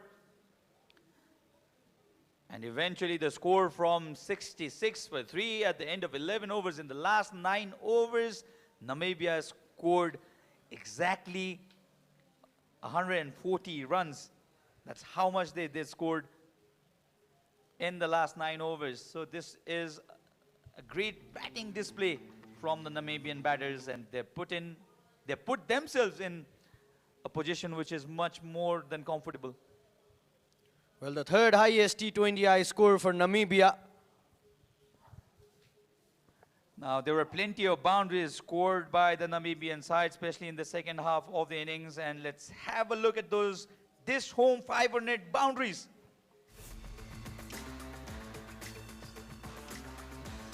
That was how things proceeded. Lucky in the first couple of occasions. And then some really good looking shot towards the offside as well. He found the gap with perfection. And the Namibian side had a slow start, especially in this format of the game, but since Lofty Eaton's presence in the ground, the story was something else. He was toying around with the Nepali bowlers. He came down the track as well, did those slices too, made sure the Yorkers were placed correctly to run them towards the boundary. Some brutal hitting as well. And Karan Casey was smacked for 2 boundaries in the same manner behind the wicket. And Avinash Bora, his lower full tosses were sent to the boundary quite easily by Lofty Eaton as he completed his 100 in only 33 deliveries, and that is how they ended their innings. In fact, this is how they ended their innings. This was the last of this home 500 fours through his legs for a boundary. So we have plenty of Red Bull energizing sixes as well. Let's have a look at them. Karan Casey was hammered towards the onside with this massive, not massive, it was 6 just, but that was a really good shot, and mid-wicket area was really favored by the Namibian batters. This was the most scintillating shot by Lofty Eaton against Gulshan Jha in his very first over, and the ball went all the way to Rohit Paudel, who was really economical till this point of time, was swept for a 6 over mid-wicket again. It was this partnership that took over, some loose deliveries as well, like that one. That was a complete half-tracker from Nepali captain. Deserved the punishment as well. This was straight on to the scoreboard. Avinash Bora. In fact, all the Nepali bowlers going for runs, and this was a wonderful shot. Again, swept Sompal Kami towards the onside, slapped. This was a front foot slap against Karan Casey as well. Plenty of Red Bull energizing sixes that was in this Namibian innings. You expect a number of sixes because this innings has produced the fastest 100 in a T20 international, and the score eventually went on to 206 for 4 in 20 overs, and the target for Nepal will be 207. 100 for Lofty Eaton and 59 for Milan Kruger. That was unbeaten. Let's have a look at the wickets. In fact, we'll have a look at the Red Bull energizing wickets. 4 of them fell for the visiting teams, and this was the first wicket held on eventually by Gulshan Jha, and this was not the delivery that produced the wicket, but this catch by Vivek Yadav, who dropped one, an easier one previously, but not this time, and he held on to a stunner. And this was a stumping that was done by Asif Sheikh in the most inconvenient manner, but eventually a wicket, and that was the last to fall, the record breaker. Lofty Eaton was dismissed in that manner. So that's the bowling card. 2 wickets for Rohit Paudel. Captain Paudel was expensive in the last over. A wicket each for Avinash Bora and Karan Casey. But all the Nepali bowlers went really very expensive.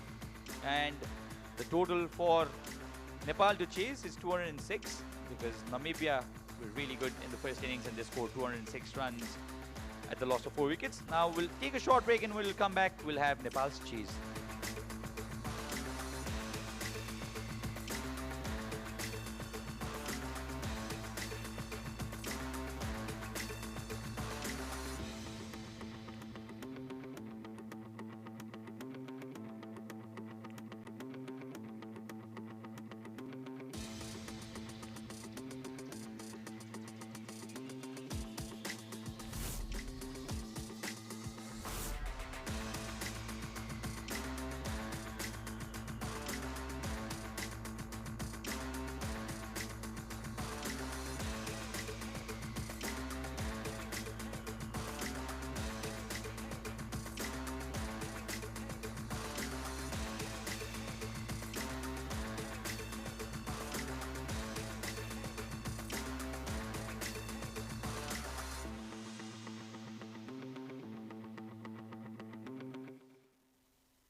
Well, what a start Namibia had in the first T20 international. 206 in their estimated 20 overs, thanks to that brilliant innings of Lofty Eaton. A brutal display of power hitting, notching up the fastest century in T20 international cricket history. What a phenomenal achievement for Lofty Eaton. And two openers out there, Kushal Bhurtel and Asif Sheikh. Lots of responsibilities in their shoulder to take Nepal to that cracking start. The Eagles are flying at the moment. The Rhinos needs to chase down. This is going to be a cracker of a contest. Absolutely, what an innings by Lofty Eaton. A world record in making. Thanks to his inning, Namibia were able to score that mammoth 206 runs. So Nepal has to start well and start well very fast. They don't have time to relax because the pressure of the scoreboard will be in there for Nepal. They have to save their wickets and still at the same time have to go for those big runs, take those boundaries. So the chase is on. Trumpelman starting the proceedings for Namibia. Oh, brilliant delivery. The first ball gets the wicket of the dangerous man, Kushal Bhurtel. Look at the celebration. It says it all. The start that Namibia wanted, they are off to that start. The Eagles are flying. Kushal Bhurtel, the dangerous man, have to depart. A brilliant delivery, just nipping back in. Look at that length, a brilliant length. It's a fuller length. Oh, beautiful delivery. It cannot get more plumb than that. Struck him right in that middle stump. Kushal was trying to play cross the line, beaten completely. And the story continues for Namibia. Their fortunes are flying high. And Kushal Bhurtel is gone for naught. Nepal lose their first wicket without any score on the board.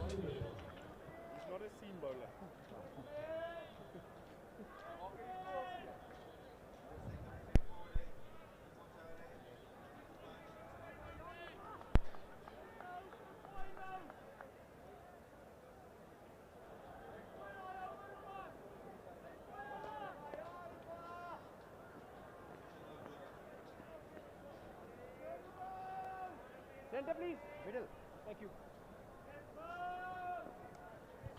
Well, Trumpelman continuing that form against Nepal. The first match in the League 2. He picked up two important wickets, just conceding 30 runs, and what a start. The Eagles are off to a flyer start now. The captain. Once again, a brilliant delivery. Interesting to see the replay, Kiran, the way he has ball, taking the ball, just nipping back in to Kushal Bhurtel. Look at this delivery, straight in line, just trying to play over that leg side. It's interesting that the pacer is getting movement off the pitch, so he must be bowling those sim-up deliveries, you know, that hits the deck hard and then does the natural movement off the pitch. That's how Kushal Bhurtel was out. He was not able to read the turn that was offered in the particular delivery. So that brings Rohit Paudel in the crease. Nepal in dire situation, is chasing that mammoth total of 207 runs, losing wicket in the very first delivery. Things are certainly not looking good for the home side. Well, absolutely. They're chasing the target of 207. Nepal definitely needed a flyer start, but it was the Eagles getting that wicket in the first delivery. Now, it's interesting to see the approach, because they need to keep that required run rate in mind as well. They lost the first wicket in the first delivery. They need to rebuild this innings, rebuild that partnership. It would be interesting to see how these two batsmen would approach the game. And another pressure for Nepal is it's a very high scoring game. Nepal has to keep that scoreboard ticking at the moment. 4 deliveries without any run, chasing the target of 207 runs, losing that early wicket. Nothing is going Nepal's way, but cricket is very interesting game. The tide can turn into Nepal's favor if these batters get going. A short and delivery, just played in the back foot. This ball goes sailing straight into the hands of audience. this is the way you want to relieve your pressure. Rohit Kumar Paudel knows it. They need to get off to a flyer start. This was a good delivery indeed, but look at that short selection from Rohit Kumar Paudel. Just using his bottom hand into play. And good catch out there. Rohit says enough is enough. We have had enough. He came down the wicket, short of length delivery, smashed it, and the ball went flying. These are the sort of runs Nepal will need, and Nepal will need a lot of these. They have to play the sort of innings that the time is asking at the moment. Well, that was just stand and deliver. Well, I'm enjoying the catch that he took. A bit of Australian reverse cup catching practice out there. Some concerns in the ball. We were just talking about how both the batsmen would go from this innings now, because there's a pressure of rebuilding the innings as well, and once again continuing it, getting that run rate, required run rate in time. Well, Kiran, I just wanted to ask you with one tips regarding the beard, how to grow a long beard. Well, you need to have patience, and the same sort of patience is needed for Nepali batters as well. You have to hold on to your idea. You have to hold on to your temperament that you are going to grow it no matter what, and it takes time, my brother. But for Nepal, time is the enemy. They have to go after bowlers, apply the pressure exactly like how Namibian batters did to Nepalese bowlers. That was a quick run and very good running between the wicket, mind you. Well, a single to end the over. That's the end of first over from Trumpelman. Nepal 7 for 1.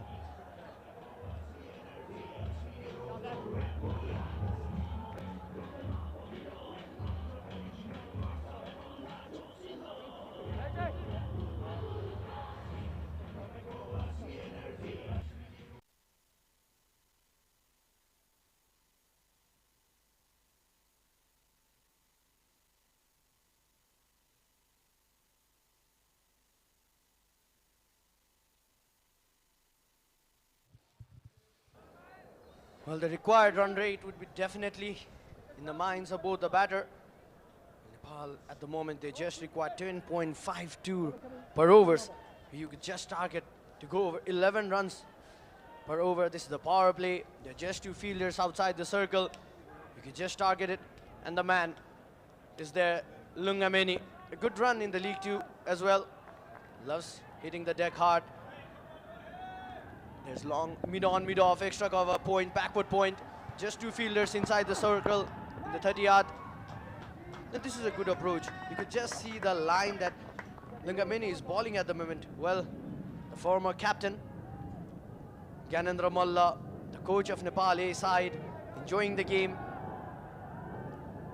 He's having a lot of chat in there, must be about the batting of Nepalese side, how they should be approaching the game from here on. Already 1 wicket down in the very first over.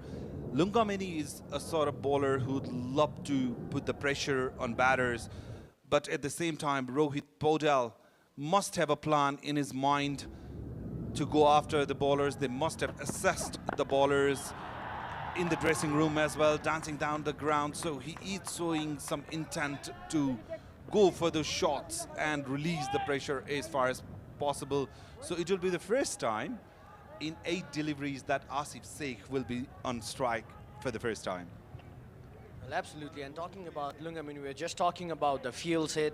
He has been bowling according to that field set. You could just see the 2 deliveries that he bowled to Rohit Kumar Paudel around that middle and leg stump, because he knows that there are just 2 fielders outside the 30-yard circle. There's a short mid-wicket and deep fine leg. So that's a good approach, Lungameni. Yeah, they are bowling with the plan in their mind. The Namibian batter, in the meantime, that ball was on the leg side, hit it, flicked it off his pads, went up miles in the air. Lucky for him, it landed in no man's land. So Asif Sheikh gets to a shaky start with a couple. Well, he was not in that control. You could just see Asif Sheikh trying to play that flick shot. A bit of luck there for Asif. Well, this is pressure, Kiran, that we were talking about, because at one point of time, you just need to compensate for the wicket that fell off in the first delivery. And another point of time, you need to keep that required run rate in mind as well. Well, for me, being very honest, Nepal has to play like Namibia, assess the pitch first, get comfortable in there, and then go about the business. Because remember the importance of Kruger inning when Namibia were batting. He was very watchful. He was playing his shots, but importantly, he was rotating the strike. So Nepal needs to do the same. Just get your eyesight set, play your shot. When you get a couple of deliveries in the middle of the bat, then you can go about the business. A brilliant delivery this time. No, Lungamini loves hitting that deck hard. And the man on your screen, Lofty Eaton. He just, Lofty Eaton played lofted shot all around the ground today. Jersey number 19 showed the magic with the bat. A couple of shots he has played in there. You cannot set Phil for those shots, so I don't blame Rohit Podel only and the bowlers only. There were some quality disguised improvised shot from that batter. This time slashes off the offside. The ball goes racing towards the fence. And yes, with that boundary, there's a cheer in the crowd. Captain Rohit Kumar Podel, he knows he needs to take off Nepal to a flyer start because they need to keep that required run rate in mind. Look at it coming round the wicket. Coming over the wicket, giving that room in offer for Rohit Kumar Podel. He was just standing outside the leg stump, making room for himself. Shot of lane delivery, angling, crossed the batter. Easy pickup for Rohit Podel, and he crashed it on the offside for a magnificent boundary. Dancing down again. So Rohit Podel is not hesitant to play his shot. That concludes over number 2. Nepal are 16 for 1.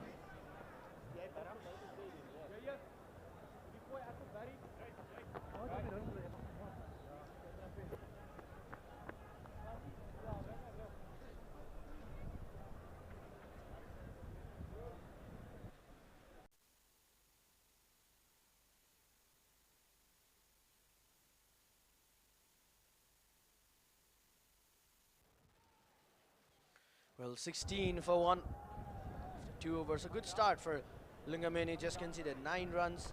Well, the required run rate 10.61. Nepal probably look to score around that 11 runs per over.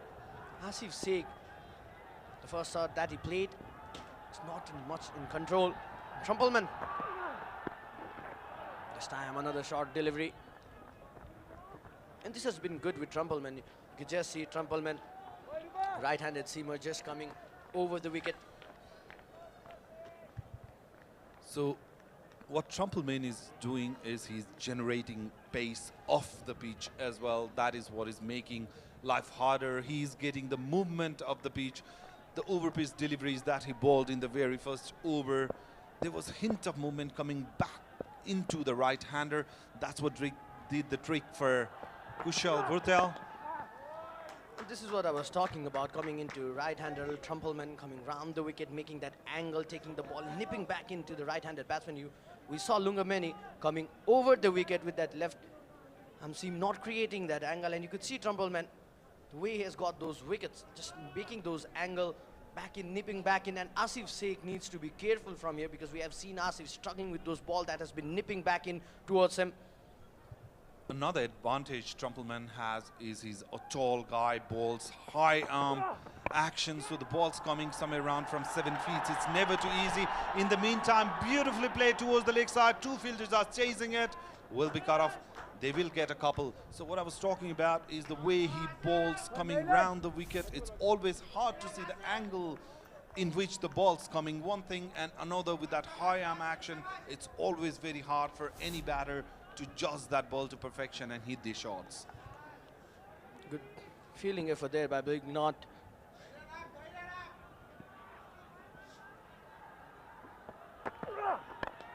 Asif Sheikh once again trying to come down the track. That was a good move by Trumpleman. We saw Asif taking those small strides from the pitch, just force his length towards the shorter region. The good thing about Nepal is though they are not getting the boundaries, especially in this over, they have been able to rotate the strike already a couple and to singles, 4 balls being bowled. So it's very important when you are not getting boundaries, just keep the scoreboard ticking, take those regulars ones and convert it to twos where as possible. Beautifully shot, hit shot straight in the hand, though unfortunate for Asif Sheikh. That was right from the middle of the bat, trying to go over that infield straight to the hands of fielder in mid-off reason. So second wicket perishes. Asif Sheikh had a shaky start and his innings comes to an end just for the mere score of 6. Nepal in deep trouble now. Well, that was a beautiful delivery. You could just see the change in pace. Asif Sheikh just trying to play that drive. There was a fielder out there. Brilliant catch, to be honest. You could just see the umpires are checking. Beg your pardons, the umpires are checking. Namibia celebrating it. And yes, the umpires says it's out. A brilliant delivery from Trumpelman, to be honest. As I was talking about, the change in pace, bringing the ball back in. Asif Sheikh was not much in her control.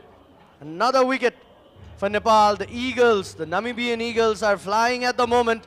Rhinos deep, deep, deep in trouble. So Asif Sheikh departs. It's a long way back to the pavilion for him. He will be very disappointed with himself. He was trying to play that chip shot, just clearing the fielder. It was hit in the middle of the bat, mind you, but happened to lose his wicket. Nepal have lost their 2 wickets now.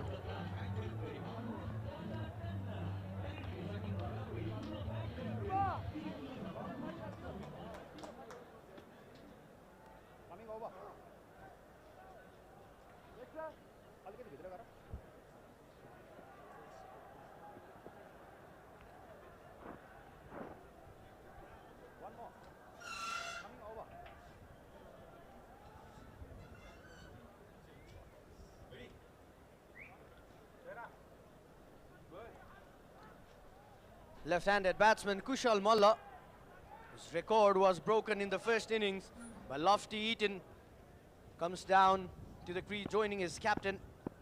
Kushal Malla needs to stay there in the wicket at the moment. Big concern for Nepali batsmen, just to rebuild the innings. What a way to start. Trumpelman offering that room to Kushal Malla, just lashes the bat, opened the face of the bat. There was no fielder outside the 30-yard circle, and a boundary to finish this over. Let's have a look at that shot. He waited, and at the last moment he opened the face of the bat. Ball went through that gully and point fielder over the top, racing towards the boundary. A beautiful 4 to end the over. That will give a lot of confidence to Kushal Malla. Nepal after 3 are 24 for 2.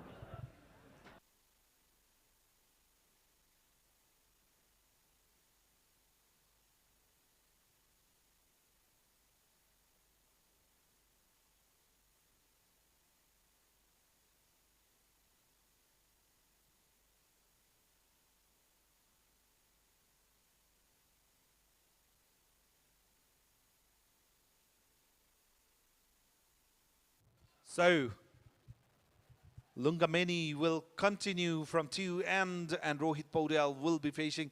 So, the thinking from Nepali batter would be they have to go for their shots. They have to believe in their instincts, believe in their shot play and go for the business because the target is mammoth. It's 207. Nepal cannot afford to relax. Well, absolutely. You need to keep that scoreboard ticking. We saw in the first innings as well. Van Lingen and Malan Kruger were getting those boundaries from the loose deliveries. But one positive thing about that opening pair was they were consistently rotating that strike. At the moment, as we're talking about now, pressure for the Nepali batsmen at the moment, Kiran, because you need to rebuild the innings at one point of time and you need to keep that required run rate in mind as well, because as a chasing side you'd always want to get off to that flyer start in the first power play. Well, 10.81 still the part would require, but at the moment they can just take some time because we have seen Namibia as well. They scored 106 overs, so they just need to create that foundation. Straight down the ground. Beautiful shot, played with a straight bat, swinging the bat to the bowler. Ball went over the bowler's head, straight down the ground for a beautifully looking cricketing shot from Kushal Malla. He has got reputation of hitting big shots. He is a naturally gifted T20 temperament player, and he has to go about the business right how he has started. Well, elegance written all over it.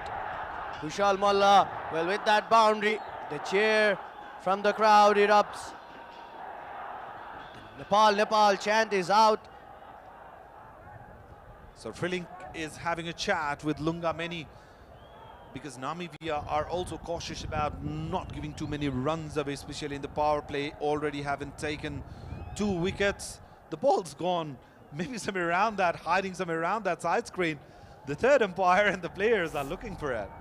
Well, I remembered when we used to be child and when you used to play cricket, the ball going around that buses and we were just finding the balls. There's umpire, reserve umpire Durganath Subedi just looking for that ball. Ball went underneath the side screen. But a good start. Finally, they found the ball. But a good start in this over. Kushal Malla is looking aggressive from the first delivery. He knows that one of the batsmen needs to change the gear. And another thing is, with the first shot that Kushal played, that must have given him a lot of confidence, you know. He waited for that ball, opened the face right in the middle of the bat. So that's what a batter wants, to get connected, as you can see in there as well. He was jumping off the back foot, just trying to play that shot. One thing that's good for Nepal at the moment is Kushal Malla is finding the middle of the bat on all 3 occasions, but he should not be carried away too much. He has to understand the urgency of the game and his importance, because he is a sort of player who can smash big boundaries. Well, just delivery, brilliant delivery from Lunga Meni as well. He changed his pace. Once again, a slower bounce up. Well, this is the beauty of T20 cricket. In the first innings as well, I was talking with Sachin, the importance of variation that you use in the death overs, or be it the first power play. You need to play with the batsman in mind, and this is what Lunga Meni is doing pretty well at the moment. He is indeed, but another thing to keep in mind is how Eaton batted in that first innings. There were lots of disguised shots. He was understanding the bowler, dancing down the wicket, sweeping the ball, doing the reverse sweep, and everything was going his way. So one thing Nepali batters need to do is get their eyesight set and then go about the business. Trying to go for that unorthodox shot. Wide signal by the umpire. You know what, there's equal pressure on the bowling side as well. Lunga Meni is trying his level best not to offer any room whatsoever for the batter. In that race, he lost his line completely. The ball was miles on the leg side, so wide signal, easy decision. So one thing Nepal has done right is they are playing their shots, which is keeping the bowlers guessing as well. Well, this time just played with soft hand. They'd be happy taking that single. Yes, Kiran, as you were saying, the previous ball that went for a wide delivery, but I would say that was a good thinking by Lunga Meni, because he saw Rohit Kumar Paurel just trying to go for that scoop shot, going around that off-stump reason. There was no fine leg in the deep as well. So that is the reason why he could have just balled that ball around that middle and leg stump, or be happy with that wide, because there's no fielder in the deep fine leg. So there is a mental battle between the batsman and the bowler. This time around, over-pitch delivery, played it down the ground. The good thing for Nepal is Kushal Malla is playing really well. After 4, they are 33 for 2.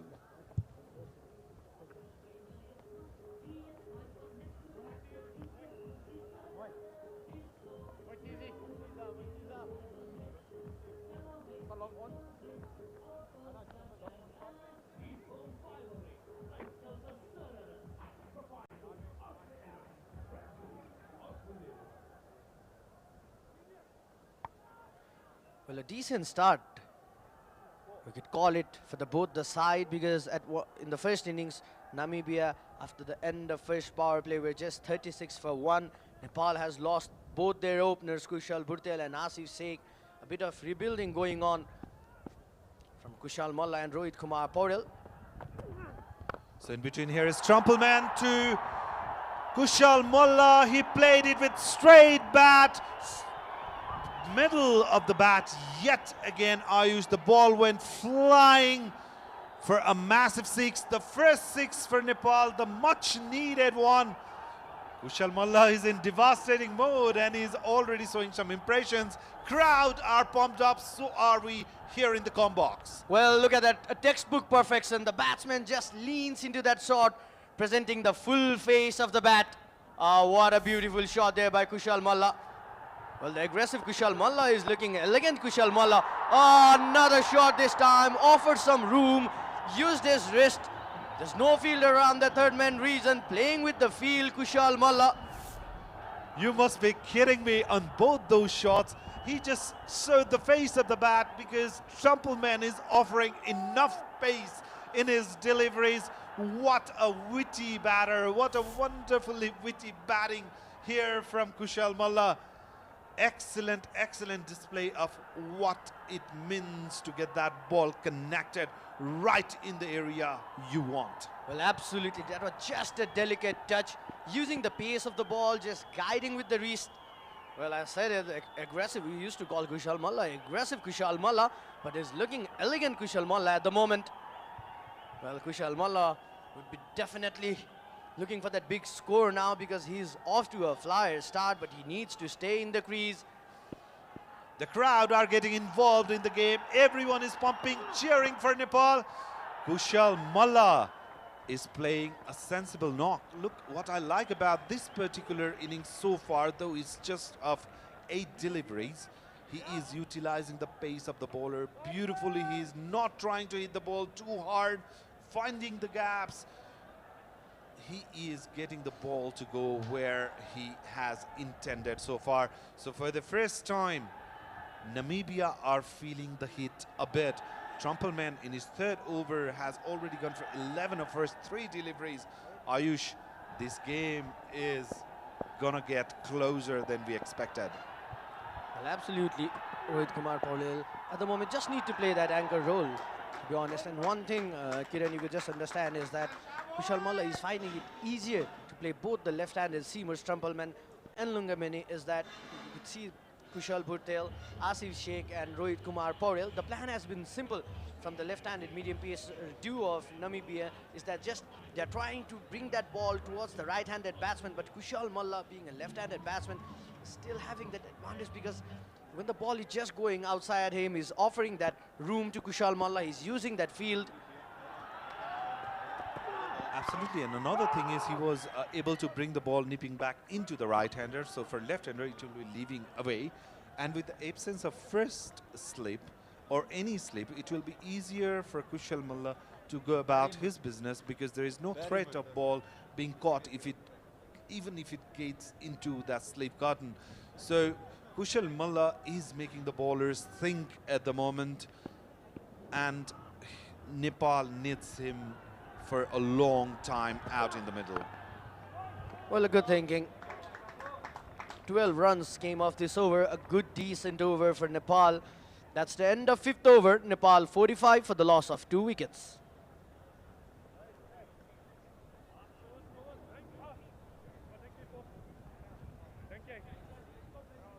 Kijk om, voor een piet.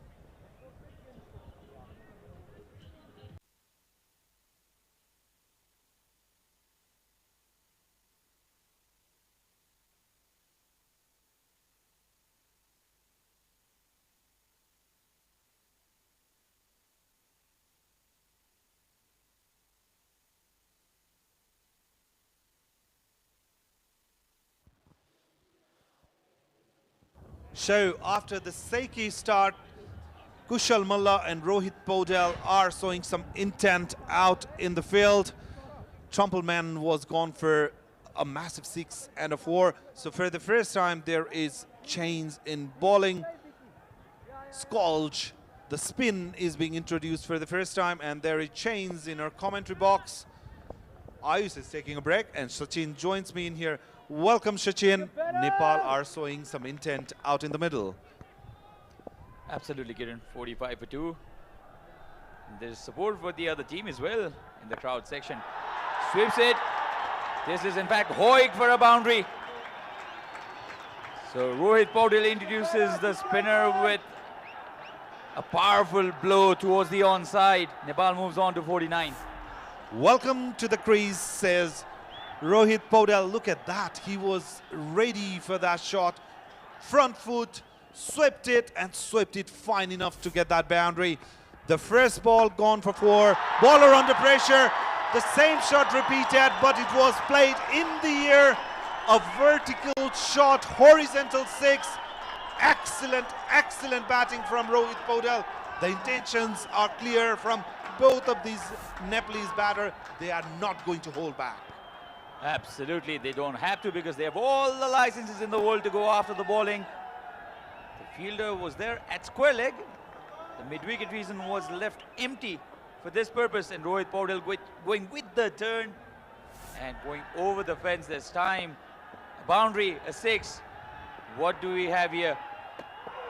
Sweeps again this time, beaten. So the crowd's getting involved.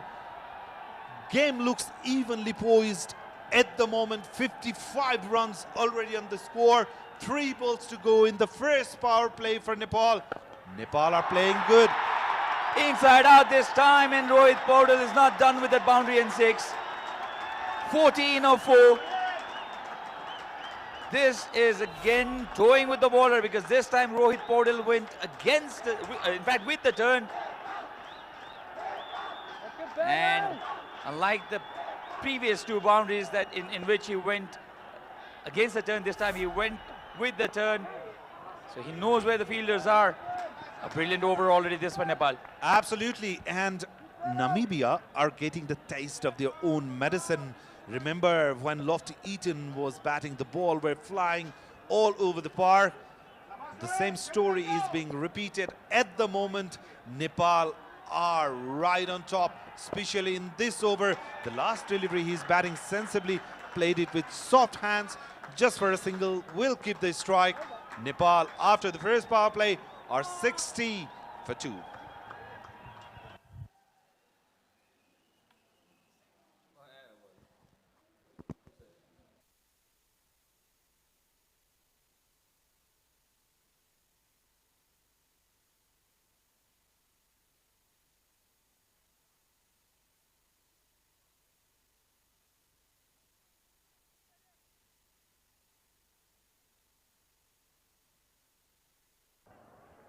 The crowd now getting excited.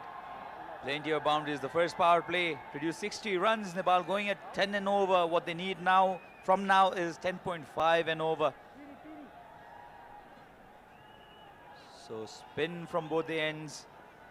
Rohit Paudel not minding it at all. The captain has moved on to 31 of 19. In fact, it's medium pace from the other end. Flick towards the onside. They'll look for the second run. They come back. Brilliant running. It's not only about boundaries. These 2 can run in between the wickets really hard as well. 2 runs. Left arm medium pacer Frilling has been brought into the attack for the first time. Look at that. Played it with really soft hands. Bottom hand didn't come into play. And excellent running between the wickets. That's what Nepal need. Convert those 1s into 2s and keep rotating the strike yet again. Similar kind of shot, similar kind of call, similar kind of result. Nepal are doing the business just how they should be doing it at the moment. Well, if you can get 12 runs in an over with that manner, what do you need? Boundaries. Flicked it with soft hands, as Kiran said, and they came back. Look at the trust they have for each other, and they completed the run. A very wild throw, you'll have to say. And one thing I'm liking, Sachin, here is they are applying the pressure, not just on the bowler, but in the entire fielding side of Namibia. Frilling is like drifting lots on the leg side, so it's been easy pickings for the batter for those 1s and 2s. There's a huge gap, if you can see in the leg side, between those like deep fielder and mid-on fielder, like I beg your pardon, in the mid-wicket area. There's a big gap in there, so the batters will be looking to capitalize into that gap. So now it'll be interesting to see how Kushal Malla goes about his innings. He's 21 of 10. And I think this is a good move by the Namibian captain to bring in the medium pacer against Kushal Malla. Because Rohit can notch around and take singles, but Kushal Malla can go really aggressive against the spinners. So this is a good decision, I believe, and the crowd, they're enjoying it because they know that their team are well and truly in the chase. Up and just over, and the ball will carry away to the boundary. Luck this time for Kushal Malla. Frilling's not happy, he's disappointed, but runs are what matters. And there was nothing that the fielder could have done. As you say, fortune favors the brave. That's what's happened to Kushal Malla. He is batting sensibly, and on this occasion, maybe a thick outside ace ball flying over that fielder in the catching position. A 4, nevertheless, in offer for Nepal. Namibia also had plenty of runs in that direction. Rohit Paudel is running very hard, but Kushal Malla decided against the second run, and after the end of 7th over, 70 for 2 are the home team, Nepal.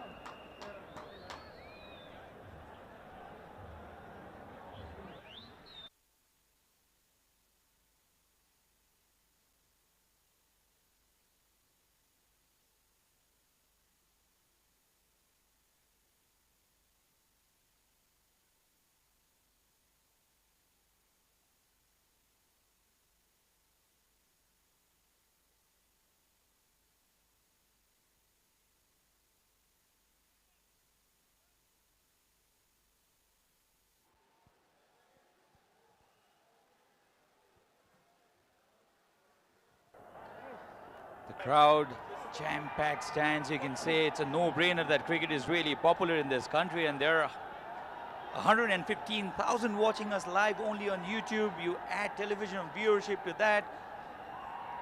The first T20, you expect crowd to come in, but the love for cricket in this country is something else, Kiran. Absolutely, cricket has been a religion in Nepal. They worship this wonderful game of cricket. In the meantime, Namibia must be worshipping this batter now coming as a bowler, Lofty Eaton. So a single taken, Lofty Eaton is now, he's now registered the fastest T20i 100 to his name. And guess who he snatched it from?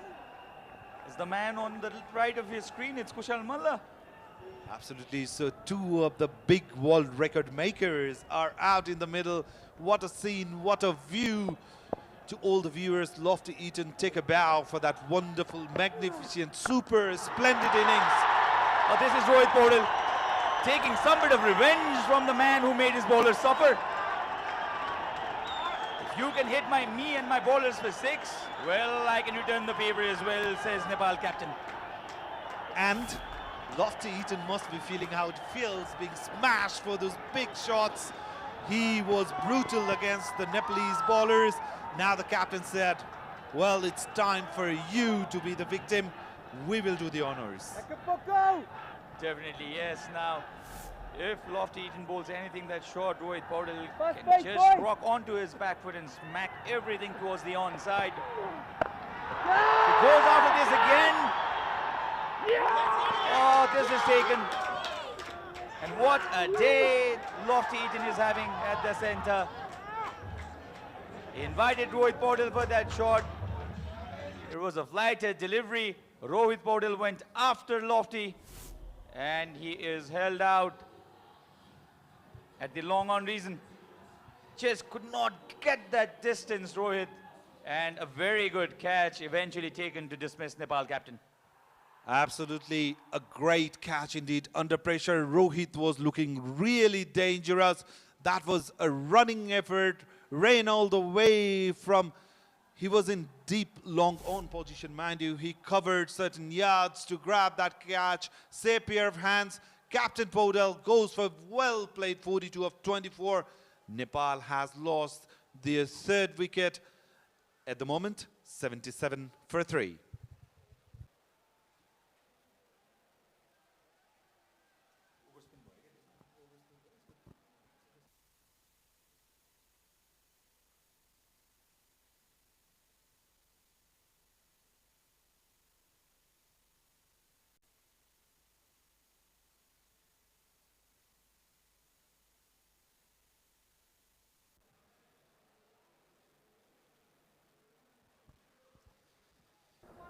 So the Tiger has come at the center. Check, check. Hasn't been in best of forms, but that was in the longer format, the 50 overs format. Dipender Singh ID. Short again. Short arm jab. They'll feel it, and Dipender Singh ID will come back for the second run. The good thing, Sachin, I liked about this particular shot from Dipender Singh Airi is he's very fresh in the crease. He was trying to play down the ground, didn't hit it too hard. He was trying to get that placement right. Look at that, right in between the fielders. A bit of pace would have gone for four. Beautifully hit shot this time around. A bit of fumble from the fielder. We'll get another run for Nepal. He has lightning bat speed, Kiran.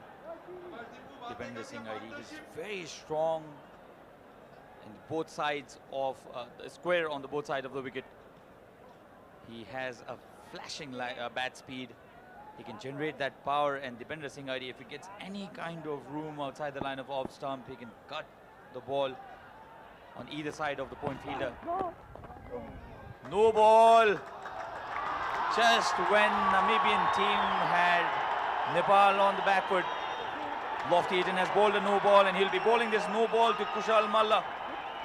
Well, it's the time for Kushal Malla to shake his body a bit, get that arm loose, and go about the business. A very good decision, mind you, from the umpire. Very watchful. He was just over that line.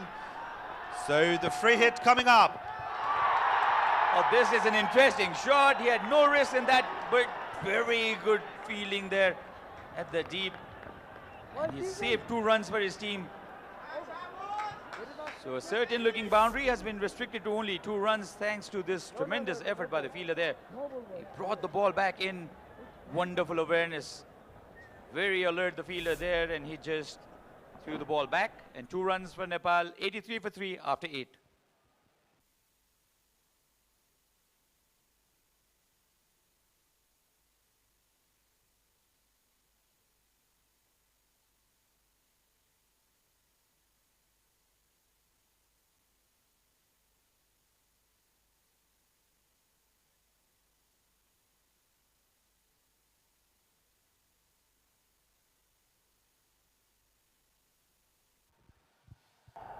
So Dipender Singh ID will be facing the music now. Free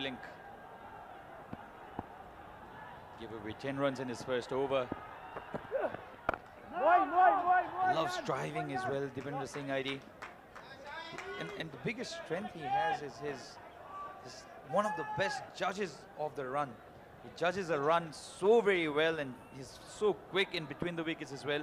A very busy player, I must say, Dipender Singh Airi, because he runs down the wicket really fast, get involved in the game.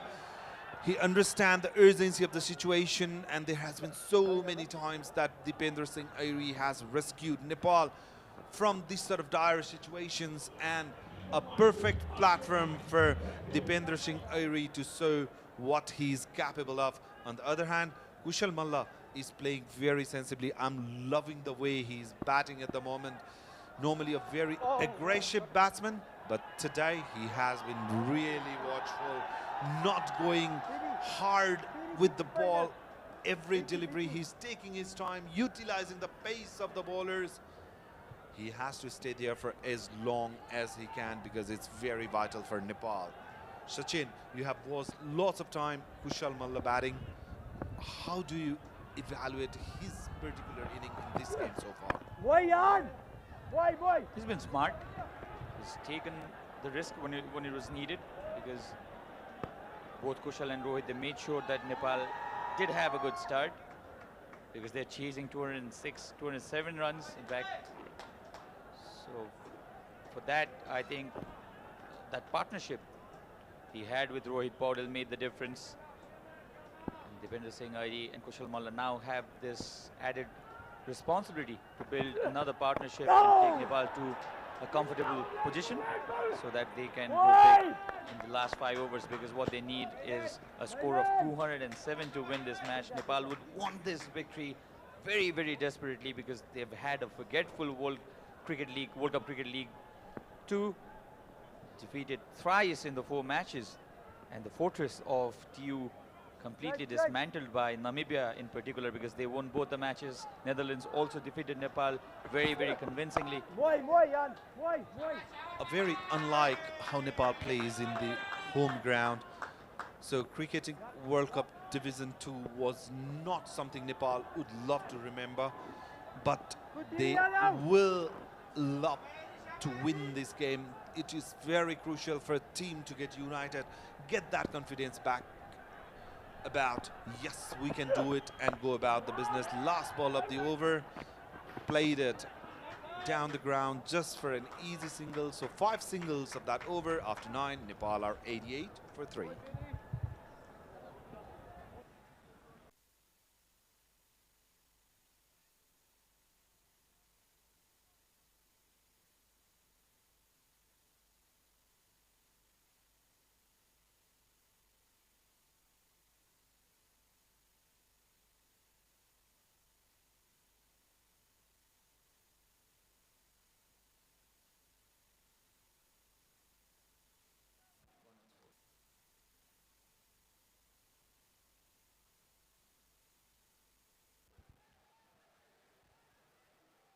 So Bernard Scholes, he went for 15 runs in his first over.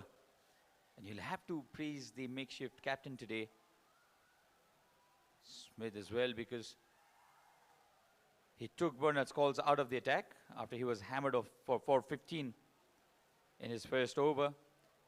He brought in the man in form, Lofty Eaton, who scored 100 today. And that confidence was also reflected in his bowling, isn't it? Because when you have a great day with the bat, it's likely that you also go on to perform with the ball. Appeal,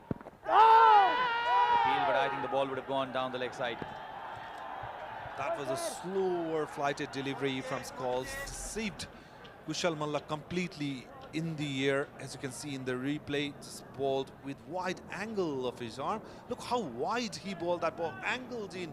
That's the natural movement. It pieced into anything at all. It was the natural angle because he was bowling across the line. Lots like a spinner, Malinga sort of bowling in there. So a great sensible move from the captain, because Rohit and Kushal Malla were hammering him. Like recently the wicket has fallen, the batter will be cautious, so he brought Scholes in immediately. A great sensible captaincy. Devinder Singh Hardy is trying that shot. This is the third time he's attempted that shot. This time he gave himself the room, and it's certain that Devinder Singh Hardy calls for the second run immediately after he runs his first. He's always looking for that second run, Devinder Singh Hardy. He's quick, all right, Devinder, but not everyone can run like you. Let's have a look at this. Exposed all the 3 stumps, cut it really hard. Immediately he ran that first run really, really quick. Comes down the track this time. The connection, I don't think, was perfect. And JP Smith, he is delighted because the catch he has taken is of the big fish, Kushal Malla. The moment the ball struck the bat, the sound was not great. The timing was not there at all. And Nepal have lost their 4th. Let's have a look at that ball. It was on the slot, mind you. It didn't connect the way Kushal would have liked. Played it in the air. That was the intent from the captain, because he was really delighted as soon as he saw the ball coming his way, straight into his hand. So the plan has worked for Namibia. The dangerous looking Kushal Malla is slowly walking back to the pavilion. A big blow for Nepal. So the drinks being taken, and Nepal are 91 for 4.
So Gulshan Jha, the left-hander, has come at the center after the fall of Kushal Malla. We've just had drinks.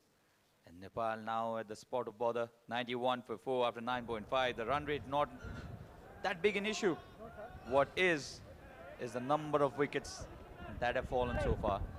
So Scholes has come back really strong. 3 runs and a wicket. The last delivery played it down the ground, soft hands, easy single. So Gulshan's off the mark after 10. Nepal are 92 for 4.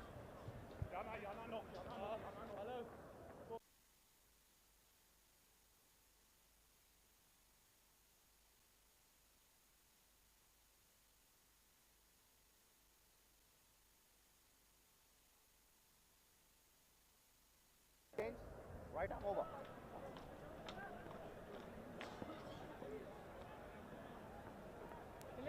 Leg.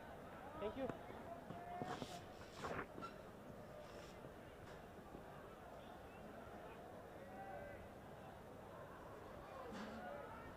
Well then, 115 runs needed off the last 10 overs. Still possible with Nepal batting really deep. Half-hearted appeal will take Devinder Singh ID to the strike. And there has been a change in the commentary box. Kiran has been replaced by Ayush for the next 5 overs. Good afternoon, Ayush. Very good afternoon, Sachin. That was a bit of an optimistic appeal by the bowler. Simply sensed the ball going down the leg stump. Now Dipendra Singh ID, the dependable Dipendra Singh ID, needs to step up. Bad speed, you talk about the bad speed, and the ball has found the gap. For a moment you thought that it'll only be 2 runs if Dipendra Singh ID runs hard, but bad speed with such good that the ball went through the gap to the boundary, right off the middle of the bat. Stand and deliver. The bottom hand of Dipendra Singh ID coming into play. Good thinking out there. You just scored a boundary in the previous delivery. Just take a single B at the non-strikers, and from now on, now Gulshan Jha needs to stay there in the crease. These 2 batsmen needs to build that partnership. And the Nepali fans, they would not be very much worried because they know that they bat really deep. Bibek Kumar Yadav yet to come, Sompal Kami, Karan Kisi, they'll be getting Karan Kisi. So they have batters to follow, but they'll need a foundation set. Dismissed so far are Kushal Bhutel of the very first delivery. Asif Sheikh could not do much. Rohit Paudel got a start, 42 runs for him in quick time too. Kushal Malla played a shot and got held out in the deep.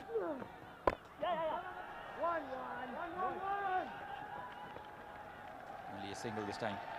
Well, Nepal would be happy with the score that they have in the board, because you could just see Namibia in the first 10 overs were 60 for 2. But the concern would be definitely on the wicket column out there.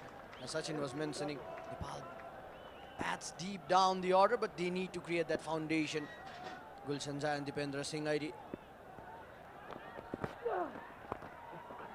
Shot this time. All Gulshan Jha had to do was get some bat, and which he did. And turns out to be inexpensive over this by Lofty Eaton. This was a nothing delivery really. Towards the leg side, it was drag shot as well.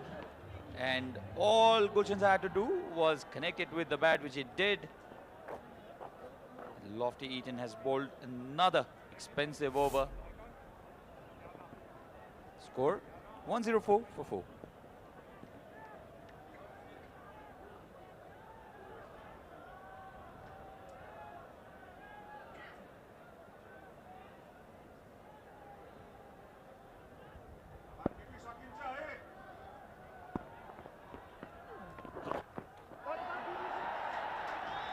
That took the top edge. The ball was rolling towards the boundary, but the fielder cut it off, and another couple for Dipendra Singh ID. A little tense Nepali dressing room there. Sandeep Zora. In fact, Sagar Dagal was made his way into the team. Vinod Bhandari, Rohit Paudel, the captain, scored 42 runs. He would have loved to continue and score big. No! Boy, burn. And Deepinder Singh Adi now 16 of 12, 16 of 13 now. He hardly seems to have taken any sort of risk, Ayush.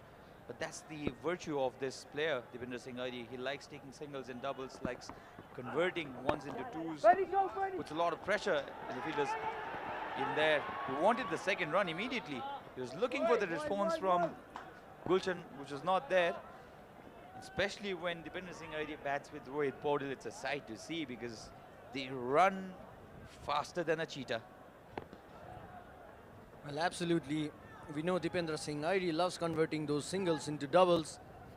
You need to have that partner in pair as well to convert those singles into double. But a good thinking out there by the skipper as well, JJ Smith. Shot, pulled, high up and over the fence easily. You cannot bowl this length to Gulshan Jha, who loves striking the ball towards that area. This was a half tracker and an absolute gift for the tall left-hander. Well, absolutely. You could just look at that shot. Gulshan Jha waiting for that ball, coming into the back foot and just lashing that ball towards the deep mid wicket. As I was talking about, Sachin, I was just mentioning a brilliant set by the skipper JJ Smith in between skulls, taking up the wicket of Gulshan Jha. What a comeback. Gulshan Jha, after striking that ball big out of the park, he's been dismissed, and Bernard Scholes has picked up another wicket. The crowd didn't even settle, celebrating after that massive six, are now again disappointed because Gulshan Jha will have to make his long walk back. Well, once again, Namibian side applying that pressure over the Nepalese batsman. You could just see this ball. Look at the turn, Sachin, from the wicket. It was flatter in trajectory, quicker through the air. There was a good delivery, but Gulshan Jha was already premeditated. He wanted to go towards the onside. He was in that awkward position, and he'll have to walk back, scoring 12 of 6. Nepal 1-1-3 for 5.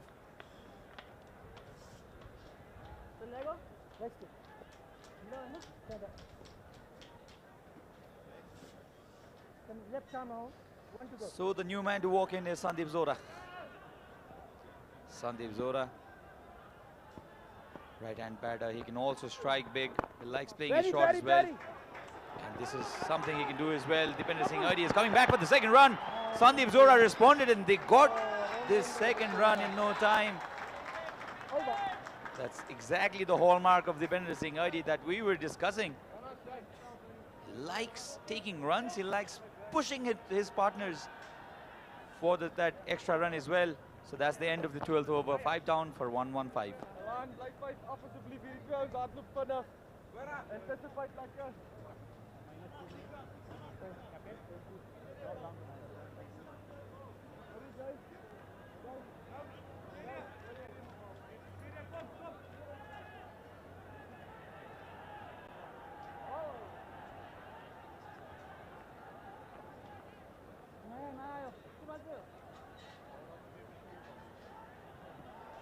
Now Nepal needs a partnership.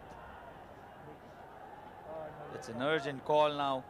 Deepinder Singh and Sandeep Zora. Yes, there's still Vivek Yadav who's yet to follow. There's likes of Karan Casey and Sompal Kami, but you cannot leave the operation for batters batting at deep. Nepal still need 91 runs to win. It's doable. 48 deliveries left. They have to score a touch over 10 and over now.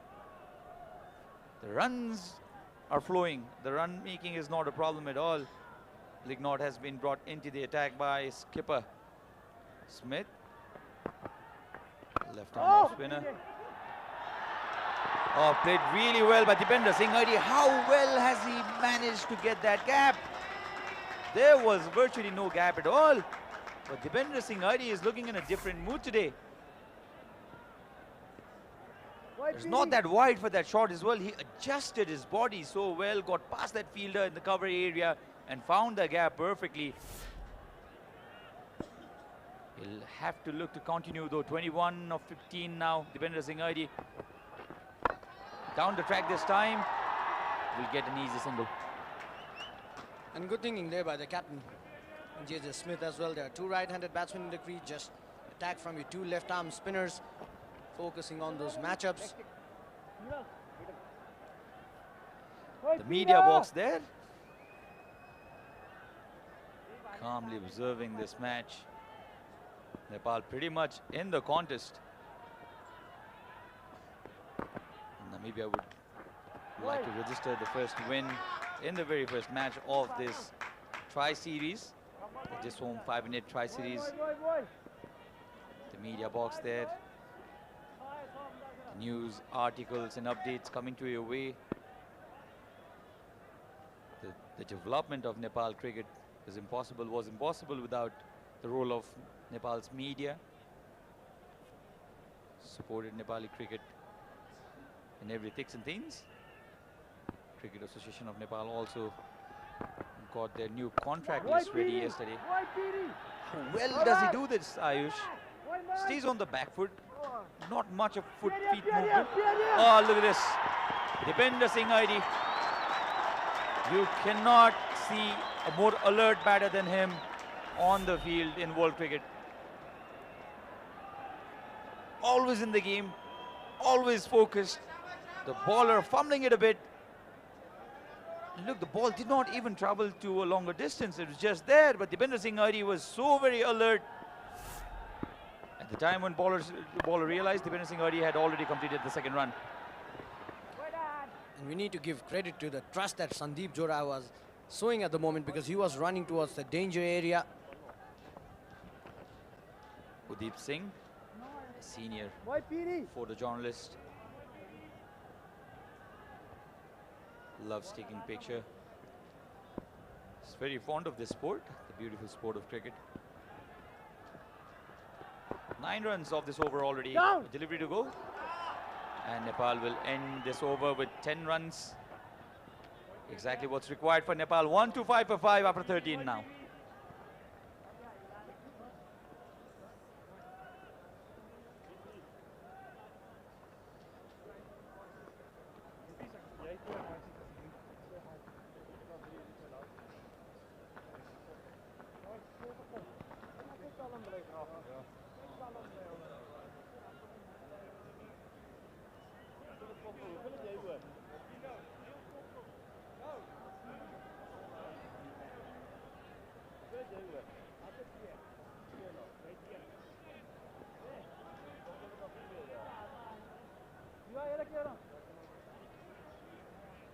Now 81 required of 42 deliveries. The required rate on the higher side, but Nepali batters will not mind that a bit, because if they can build a partnership here, the runs are flowing. A couple of big overs will bring the run rate down. That's not a problem at all. And Lofty Eden has been reintroduced by his captain. He got that important wicket of Rohit Paudel. Shot again, pulled again, and this time falls at no man's land. Lucky for Sandeep Zora this time. Was short but timed the ball well. The power wasn't there at all. Well, if Nepal could chase this target, this will be their first successful run chase. Still remember, the successful run chase was against Malaysia, where they chased 166 runs. And Sachin, I guess you still remember that game against India in the Asian Games, where they posted 202. Dipender Singh Airi has been dropped. This is a lucky escape. Lofty Eden cannot believe this. He is in fact angry at his fielder. The anguish is clear. He got Dipender Singh Airi in the trap. All fielder had to do was hold on to this. He just got there, but the ball just didn't stick in his palm. So this is a lucky breakthrough, lucky escape in fact for Nepal. And Dipender Singh Airi, and this time the connection is far more better. The ball will in fact not travel all the way. He's been held out. Sandeep Zora went for the shot. Lofty Eden should have had a wicket in the previous delivery. Was denied of that because of a drop catch. But this time it's not Dipender Singh Airi, but still a very, very priceless wicket. Sandeep Zora will have to make a long walk in this fashion. Well, Sandeep Johra getting that elevation but could not get that distance straight into the hands of Frelink. What a day Lofty Eaton is having at the moment. Once again, the Eagles have pushed the Rhinos in the back foot.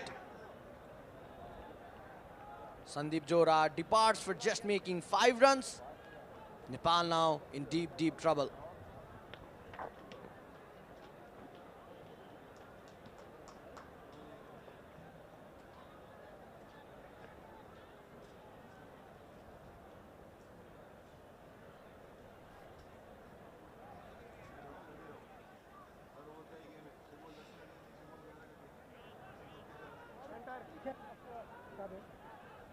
Three to go. Okay, dear Marcus.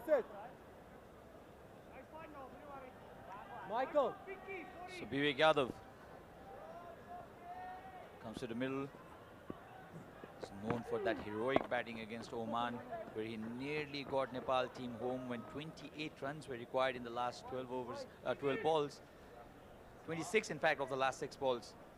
Smacked 4 sixes, 4 massive sixes. He likes taking his time at the center. He's not scared. He's not boggled down by the higher required run rate. He likes nuzzing around the delivery for singles and doubles. Oh, this is played fine. Went all the way uphill, but umpire shakes his head. Easily completed single eventually. And what an over this has been for Lofty Eaton. He's not given away many runs, only 4 runs, and he's taken that important wicket of Sandeep Johra. In fact, he should have had his second wicket as well. He had Dipender Singh ID trapped. But the catch was dropped.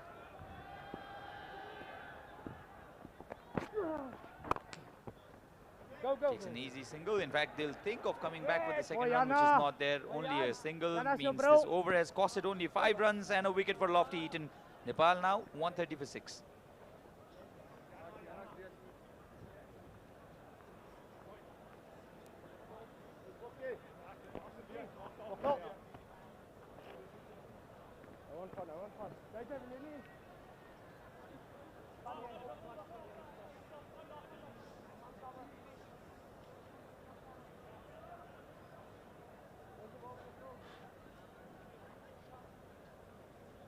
Bowling change, left arm round. Left arm. Center, middle. Nepal needs partnership at the moment. Vivek Yadav needs to take his time, hold it one end of the innings, give support to Dipender Singh Airi. And Dipender Singh Airi needs to be cautious here. Cannot afford to throw wicket.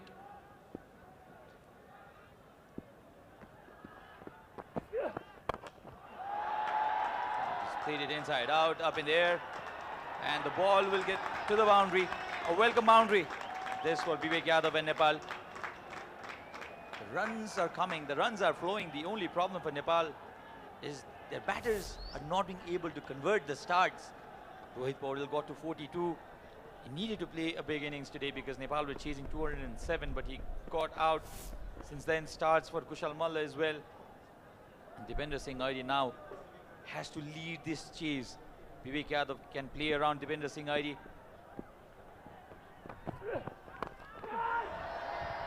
Goes after it again and an easy catch. Another wicket falls against the run of play. And Vivek Yadav, he could not time the ball, or neither he could slash it so hard that the ball would go over that fielder. So a soft dismissal, you can say. And 7th wicket has fallen for Nepal. It's bowled wide, slow delivery, didn't give that piece, Frelink. An easiest of catches. And good thinking there by the captain of Namibia, JJ Smith, bringing back Frelink. Does not offer that pace to that batsman. Batsman needs to hit the ball hard because Frelink would not offer you any pace, and this dismissal shows it as well. Vivek Yadav trying to go after Frelink. There was no pace in the ball. He was needed to hit that ball with the power, but straight into the hands of fielder. Another wicket falls for Nepal.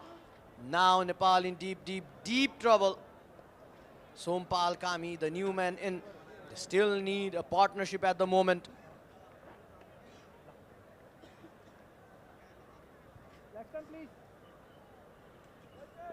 Bowling left arm round. 4 more.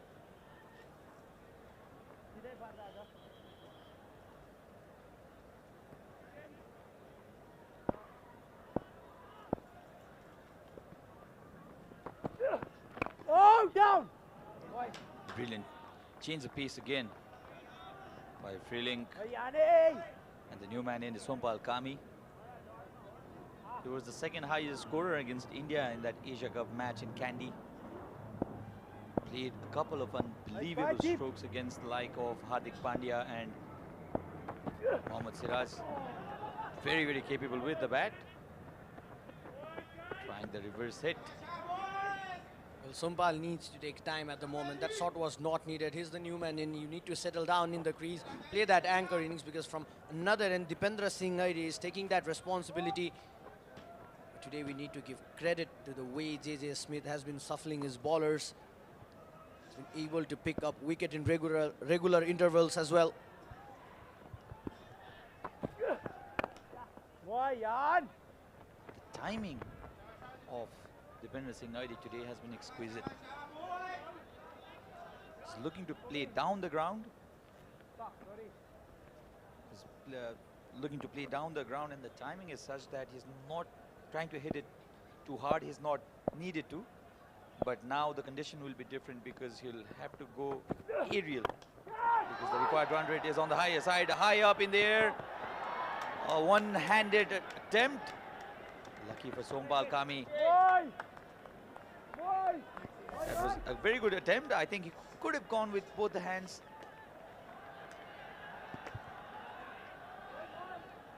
Well, Sompal Kami, the thing that I was talking, the first ball as well, Sompal Kami needs to be cautious here.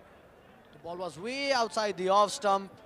Just trying to go for the ball away from the body. A bit of luck there. That's the end of 15th over. Nepal 138 for 7.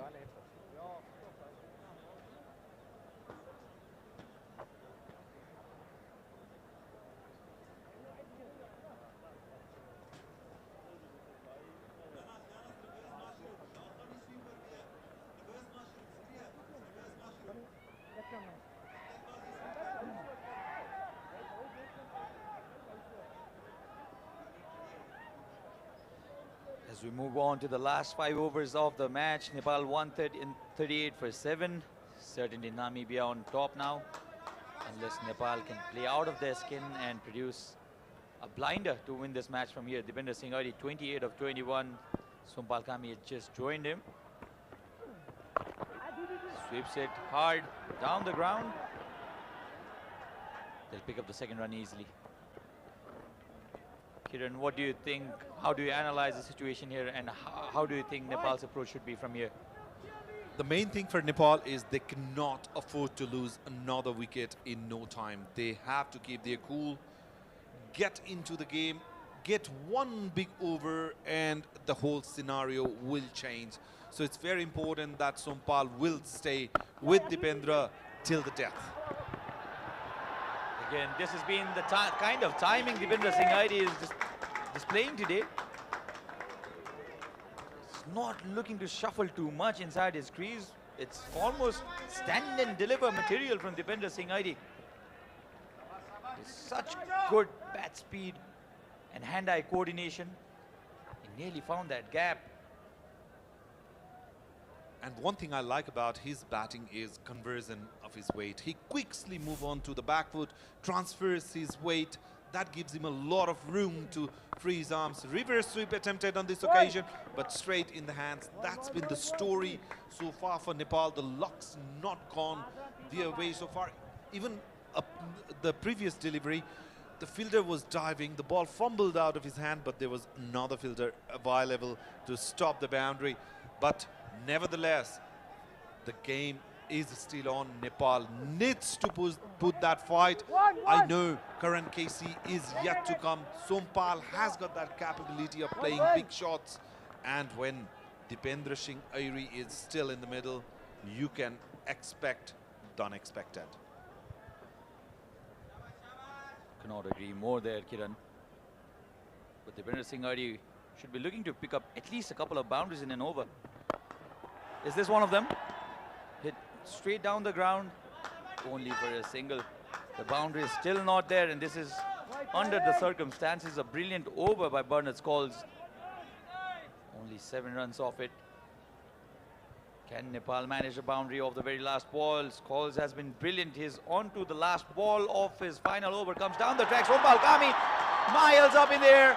And this is one of the many Nepal need to win it from here. And guess where that has gone? On to the roofs of the VIP box. That ball was smashed with extreme power. Let's have a look in the replay. In his slot, made room for himself, dances down towards leg side. The way ball went flying way up in the air over that VIP box and got rested. And Dipender Singh already knew it, and he straight away started clapping because he knew the ball was flying onto the roofs. 151 for 7 now. Nepal need 58 runs.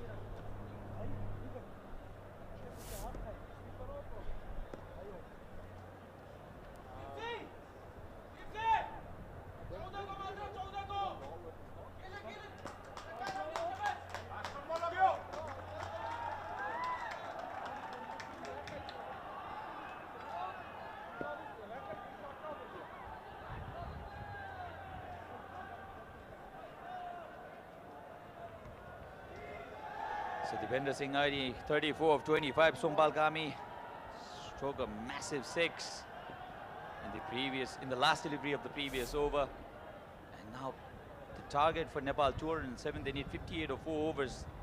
This was a fly into the orbit, as they said. A beautifully executed shot, dancing down the ground, timing it perfectly with the power. Very cautious eyes there, watching the game very closely, because this game is coming towards a very tense. And in the meantime, Lungameni has been brought back into the attack. 18 runs he has conceded in his previous 2 overs. Just an easy single, placed it between the gap, played it with soft hands. So Sompal has shown his intent very clear here. He will go for his shots. He has to, because Nepal cannot waste too many deliveries. 23 balls left now. And 55 runs needed now. So Nepal have nothing to lose from here. They'll have to go for this score, for the target. And Lungameni, meanwhile, has this responsibility of restricting Nepal to a small score in this over, because the last over was also on the higher side. Pulls this, and I think the ball will go all the way. Just 1 bounce maybe. We'll have to wait for the umpire's signal. It's a 6. It is a 6. The crowd now erupts. It was a poor delivery, and Sompal Kami has connected the ball really well. What a beautiful shot that was. Let's have a look in the replay. He waited for that, dragging down the leg side, asking for trouble. Sompal says, thank you very much. Opened his bat with open arms. Ball went flying, just clearing that boundary line for a massive 6. That is what is needed for Nepal. Now the game is 50-50 in anyone's hand, anyone's game. Sompal Kami, can he do it for Nepal? Can he do it for Nepal? Can he strike one more boundary? Flicks it this time. Where has the ball gone? Into the crowds. What a good shot. He's flicked one out of the ground. Sompal Kami, you beauty. 2 consecutive 6s to Sompal's name now. Nepal slowly coming back to this match. They are indeed, and I must say, under the circumstances, Lungameni is not bowling in the line he should be bowling. That was way down the leg side again. And Sompal Kami opened his eyes wide as soon as he saw that ball, just flicked it over the top. A much comprehensive 6 compared to the last one. That's a very difficult shot to play. You're on the move. And he struck it beautifully. Oh, this is another boundary for Nepal. Flurry of runs now. Again the line drifting down the leg side, and Lungameni is getting the treatment from the Nepali batter, Sompal Kami. This is, in fact, taking the revenge of his higher economy rate here. And another thing is, Lungameni is not learning from his mistakes. He's regularly bowling into that leg side. It's a comfortable kind of playing situation for Sompal Kami. Coming into him, into the leg side, he's making room. 26 already of 8 deliveries. Nepal are flying. 168 for 7, just 39 needed of 20 deliveries. The run rate now comes below 12 and over. Now Nepal certainly have that momentum. Sompal Kami 26 of 8. This has been the perfect cameo Nepal needed at this point of time. Dipender Singh ID 35 or 26. He has to stay there till the end. Dipender Singh ID, he has to anchor Nepal's chase. And Lungameni has already considered 17 runs of the first 4 overs. What do we have? First 4 balls. What do we have here? A wide delivery. I am not sure why Lungameni is targeting that leg side area. Sompal Kami is already very strong on his onside. That's what I've been telling time to time, Sachin. He's not learning from his mistakes. Drifting down the leg side again. Nepal won't mind it. There had been lots of tag between the players after the last delivery, and Lungameni is repeating the same mistake. Is this the strategy Namibia are opting against Sompal Kami? That's a much better delivery. Yoked him up. Sompal Kami again coming down the track. So a dot delivery, 18 runs off the first 5 balls. This has been the exact kind of over Nepal needed. 38 of 19. In T20 cricket, you think this is very possible. This is very, very possible. But the only thing that would bother Nepal would be that wicket section. 7 wickets down already. And what Namibia need at this point of time, they'll be looking to take wickets and they need a wicket. If they can break this partnership, Karan Casey comes in and that will put in pressure in the Nepali batter's head. But so far, this has been a wonderful innings already from Sompal Kami. He's looking to smack everything down the ground. Appeal from the keeper, not from the bowler. And the last ball will give away 1 run for Sompal Kami and Nepal's total. So Nepal's total now moves on to 170 after 17.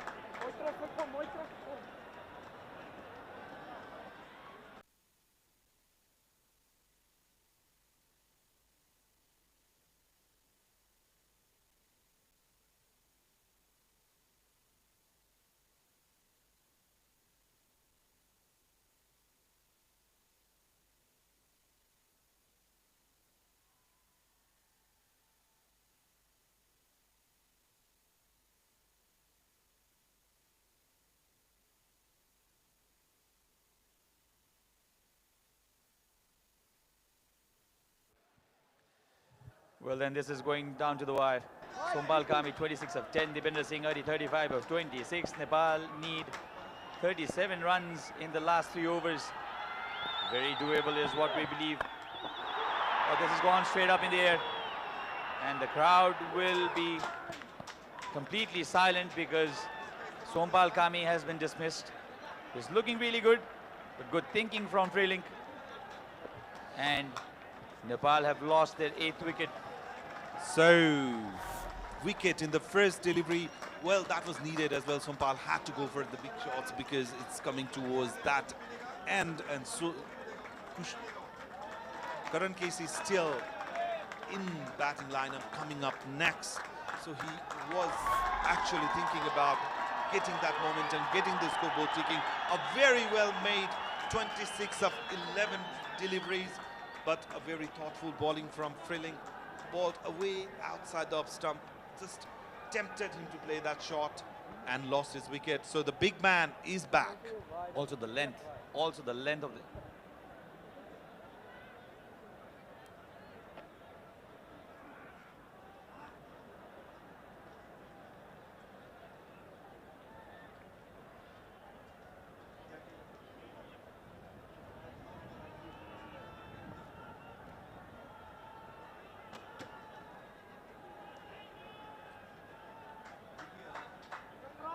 So Karan Casey, the hard-hitting Karan Casey. And mind you, February is his month. February is his month. He's produced some heroics in this month of February in the past as well. He's called the Valentine's Day boy. And he can hit them big. He likes batting in this kind of scenarios as well, Karan Casey. Straight away looking for that second run. Not there. Dipender Singh rightly stopped Karan Casey from that second run. So Nepal need 36 of 16 balls, and one more wicket would mean that Namibia would have this match in their bags. The very first match of this home 500 presents Tri-Series, Nepal, Namibia, Netherlands contesting for this series. And Nepali fans, they still believe, they think that they're still in the hunt. Well, lucky he didn't chop it off. He was trying to hit the ball way too hard. On this occasion, there was not much of pace in offer from Freelink. How many times, Sachin, in this game, the tide has shifted from one side to another? Namibia dominating, Nepal coming back strong, Namibia taking wickets, the batters dominating. Wow, and then we come towards the very end of this magnificent start of this triangular series. And the planning against Dipender Singh Airi has been very clear. They're not allowing width. They're bowling stump to stump channel against Dipender Singh Airi, who likes freeing his arm and going after the bowler. But Nepal cannot leave it for too late. Comes down the track, flat, 6. Much needed from Nepal. Dipender Singh Airi was made to stay silent for a while, but he understands that he cannot leave it to the end. He has to keep scoring. Comes down the track, and in this fashion collects this important 6 runs. And look how flat this is. This went like a tracer bullet. It just came underneath our comm box in there.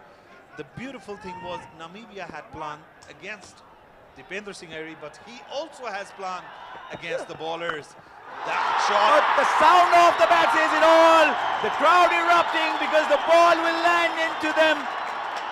A massive 6 off the bat of Dipender Singh Airi, and the pendulum has swung again. Nepal right back into this match.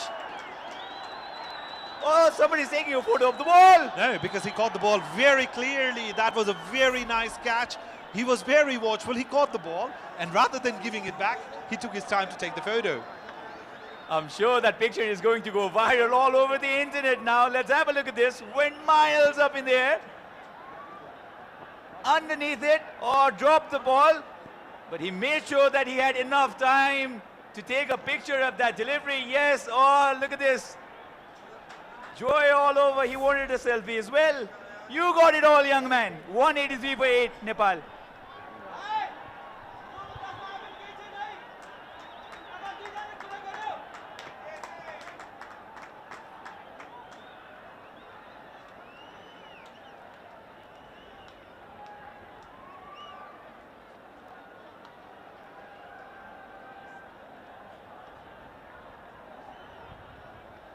Now 24 of 12 now. This match evenly poised.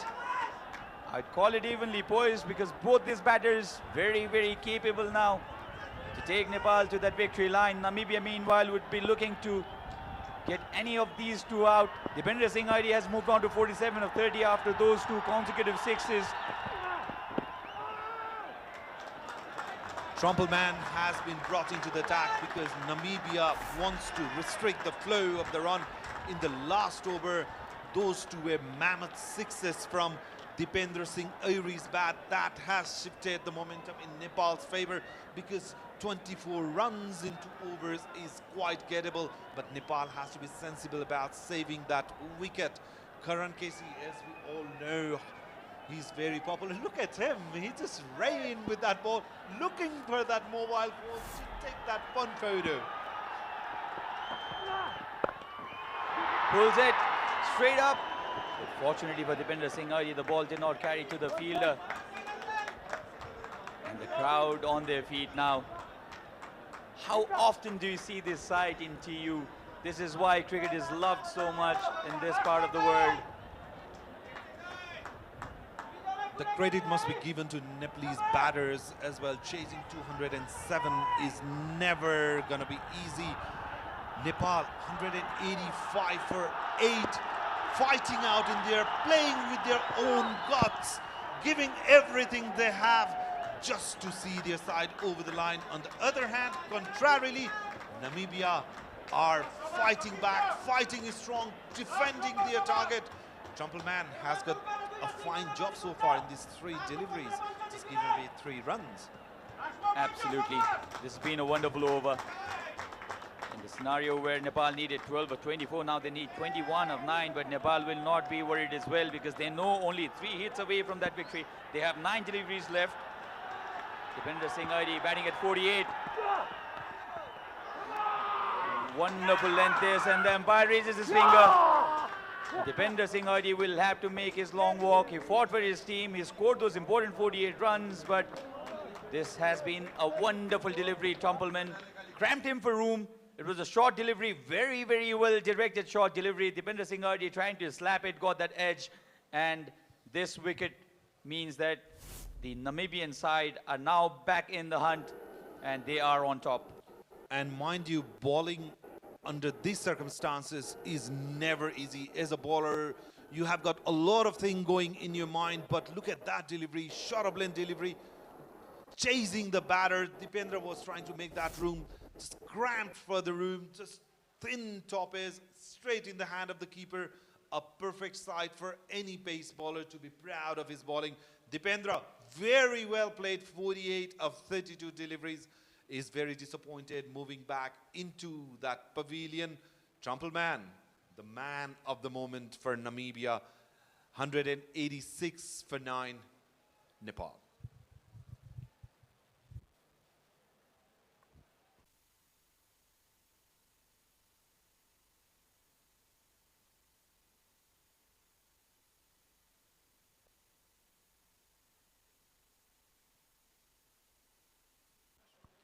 So Avinash Bora, the new man in, all he has to do is take a single and give the strike to Karan Casey. Not known for his big hitting, Avinash Bora. Or the another thing he can do is just defend the remaining 2 deliveries and allow Karan Casey to take. Oh, he just took that room. And a wonderful victory to start with for Namibia. He gave himself some room, Avinash Bora, but the ball went onto his stumps, the stumps dislodged, and Trumpleman has done the job for his team. Wonderful bowling display, sensible bowling display as well, because he knew Dipender Singh Aidi was vulnerable against an incoming short pitch delivery, and then he dismissed the stumps of Avinash Bora in the very first ball, which means that Namibia has gone on to win this match by 20 runs against the home team. Nevertheless, a very entertaining day of cricket here in TU International Cricket Stadium. With that last over, Sachin, one thing I'd like everyone to notice, the variations he produced in that last over. A short of length delivery to get rid of dangerous looking Dipender Singh Aidi, and look at that. Just angling across, slower delivery, aiming the stumps. You miss, I hit. Avinash Bora couldn't connect. And there is Trumpleman celebrating the victory, and why not? He bowled magnificently, getting rid of dangerous Kusal Vurtel in the first delivery. Namibia have played like a champion, played like a team, and led by this man on screen. Eaton, what a day he has got, both with bat and ball. The player leading from the front. A very, very entertaining day here in TU International Cricket Ground. Well played, Namibia. Nicole Lofty-Eaton, the man who caused all the trouble for Nepal while they were bowling, and he also took 2 important wickets for his team. And Nepal, despite some really good individual performances, have been held out before losing this match by 20 runs against Namibia. So Namibia carry on with their magical run in this country. They won 3 out of 4 matches, the ODIs in the League 2 series, and now they've gone on to win the very first match of this home. FiberNet presents Nepal tri-series between Nepal, Namibia, and Netherlands. The very disappointed looking captain of Nepal, Rohit Kumar Paurel. Things are not going his way. It's been a while. He has been trying his level best along with coach Monty Desai, with all those players. But it's just like they lose the momentum at occasions. Very concerned. They're having a chat with Kushal Malla.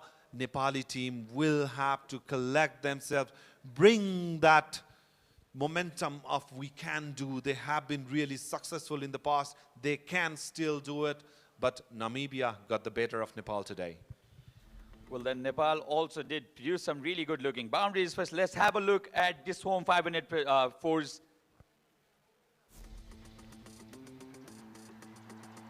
So Rohit Paudel started really well after that initial dismissal of Kushal Burtel.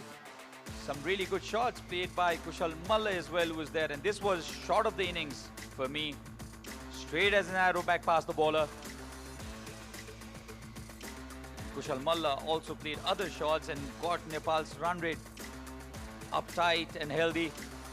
Rohit Paudel got that start, scored 42 runs, played some really good shots, both towards the offside and onside. Some luck riding Nepal's way as well. This was a fortunate boundary, and Dipender Singh Aidi, the highest scorer for Nepal, scored 48 runs, missed out on a 50, but played some exquisite shots. Gulshan also got a start. He scored 12 of 6 balls. This was timing at its best off the bat of Tiger. Inside out this by the batter there, and the boundaries kept coming. The boundaries were not a problem. The boundaries came thick and fast, but Nepal could not hold on to wickets and build partnerships. And we also have had plenty of sixes. So let's have a look at Red Bull energizing sixes. The first to come was off the bat of Rohit Paudel. He almost slapped this. And that was the first six. This was pure timing off the bat of Kushal Malla. He was also looking good before being dismissed. Scored quick 30s. And Rohit Paudel loves playing this shot towards the onside over mid-wicket. Gulshan came in, played a cameo. Could not disturb the scoring much. Gulshan was dismissed in this manner, and Dipender Singh Aidi got his. In fact, this was Sompal Kami. This was the biggest six of the match. Onto the roofs. This was right after that delivery. Consecutive sixes there for Sompal Kami. 3 sixes scored by him so far in this innings. In fact, total in this innings. And Dipender Singh Aidi also smacked 2 consecutive sixes. One was flat, and the other went towards the onside and carried all the way. So plenty of Red Bull energizing sixes in this innings as well. But Nepal, despite getting those runs, getting close to 185, they scored 186 runs and eventually were held out.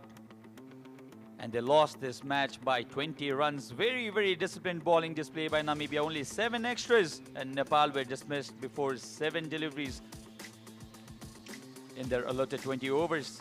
So that's the batting summary. None of the batters, apart from Dipender Singh Aidi and Rohit Paudel, converting their starts. 186 for 10 is what Nepal managed when they were chasing 207 runs. Sompal also played a handy knock, a cameo of 26 of 11 deliveries. And eventually Nepal were bowled out for 186. Now let's have a look at the wickets. All the 10 wickets fell for Nepal. The first to go was the opener Kushal Burtel. Now let's have a look at the Red Bull energizing wickets. The first to go was Kushal Burtel. Umpire's slow finger raised up. Trumpelman struck in the very first over. Asif Sheikh, after playing some really good shots, was dismissed in this fashion. It was an easy catch. And the man with the Midas touch today, Lofty Eaton, getting rid of Nepal's skipper, Rohit Paudel. And after Rohit went, everybody followed. This was Kushal Malla. He also got that start, scored 30. And was dismissed in this fashion. They knew how big a wicket that was, and Lofty Eaton picked up 2 wickets. Sandeep Zora also fell off this leg spinning delivery of Lofty Eaton, and after that 100 he picked 2 really good, really important wickets for his team. This was an easy catch. Vivek Yadav could not do much today, and Sompal was looking very promising. 26 of 11 is what he managed before being dismissed after skying this delivery.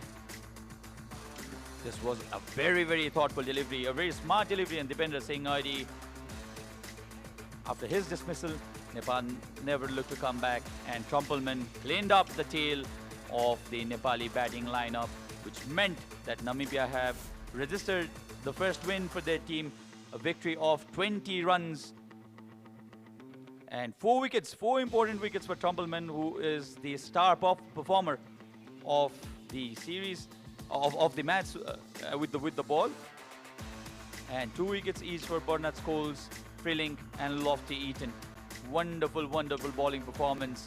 And their massive score of 206 was too much for Nepal to chase, and they went on to lose this match by 20 runs. And Trumpelman, 4 for 29, the best bowler for Namibia. So that's the match summary. Namibia won the home team Nepal by 20 runs.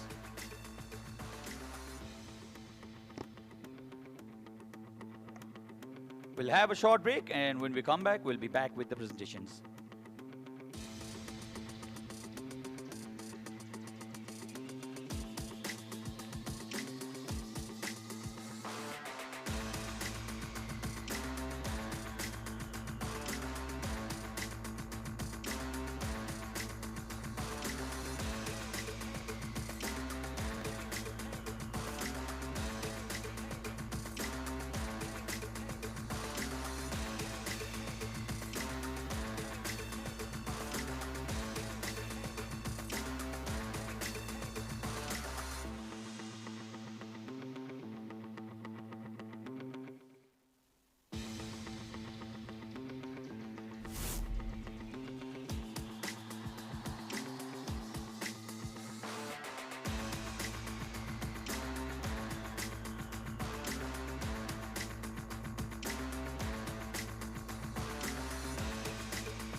And welcome to the post-match presentation of the first match of T20i triangular series between Nepal, Namibia and Netherlands. Well, it was a lovely game of cricket when Namibia outplayed Nepal by 20 runs at the end to start the series with the win. Let us begin to the individual awards now, and the first award for the day is going to be the Mahajatra Shot of the Day. And to present this award, I would like to call upon Mr. Bipin Karki, a popular and renowned actor here in Nepal. Welcome. And the winner for Maharaja Shot of the Day, well, it's only one name which is coming up front, and it's going to be Nepal T20i.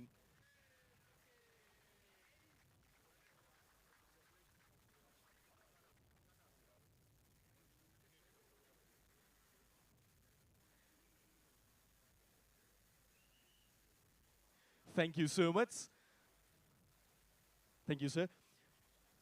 Well, now the next award up front is Fudmandu Delivery of the Day. And to present up with the award, I would like to call upon Sachin Bahadur Khadka, Assistant Operation Head of Fudmandu. This is going to be Fudmandu Best Delivery of the Match. It's going to be a check of rupees 10,000, and it goes to Ruval Trumpelman.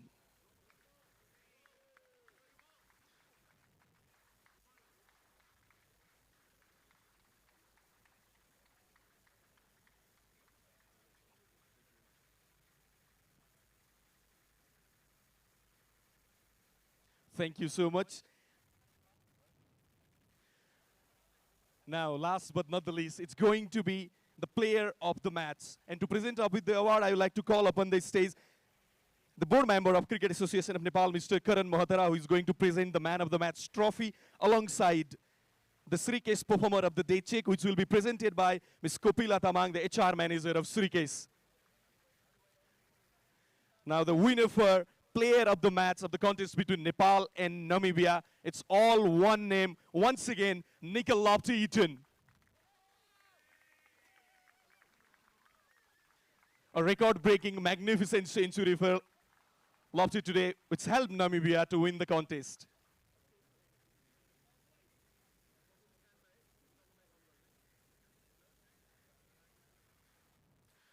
Congratulations to Nickel and entire Namibia, and thank you. Well, that was it from the post-match presentation. For now, I'd like to hand over the mic to the commentator. Sachin, over to you. It looks a very, very spirited young Namibian side. They're very, very energetic, and they're celebrating each other's victory. And that's how they've beaten Nepal, in the ODIs as well, and in this first match of the Tri-Series. So 206 for 4, Namibia is what they scored in their 20 overs, thanks to that record-breaking century of Lofty Eaton's bat, 101 of 36 balls, 59 for Kruger of 48 deliveries, and Lingen also scored 20 runs of 19. Rohit Paudel was the pick of the bowlers for Nepal, 2 for 30 is what he managed in his 4 overs. Easily the most economical bowler for Nepal, Rohit, and Nepal, when they came into bat first, Dipender Singh he managed 48 of 32, 42 of 24, quick-fire 42 by Rohit Paudel as well, 32 for Kushal Malla, but none of them actually went on and scored big, and Trumpelman took 4 wickets for 29 runs, and eventually Nepal were bowled out for 186 runs, and Namibia won this match, the first match, by 20 runs. So that's the result that we have from the first match, and the second one is an interesting encounter again. So tomorrow we'll have Nepal, the home team, again battling it out with the Netherlands, another strong team in this Tri-Series. So we'll come back with that match tomorrow. It's going to be an exciting encounter, and we'll see you all tomorrow. Thank you for being with us.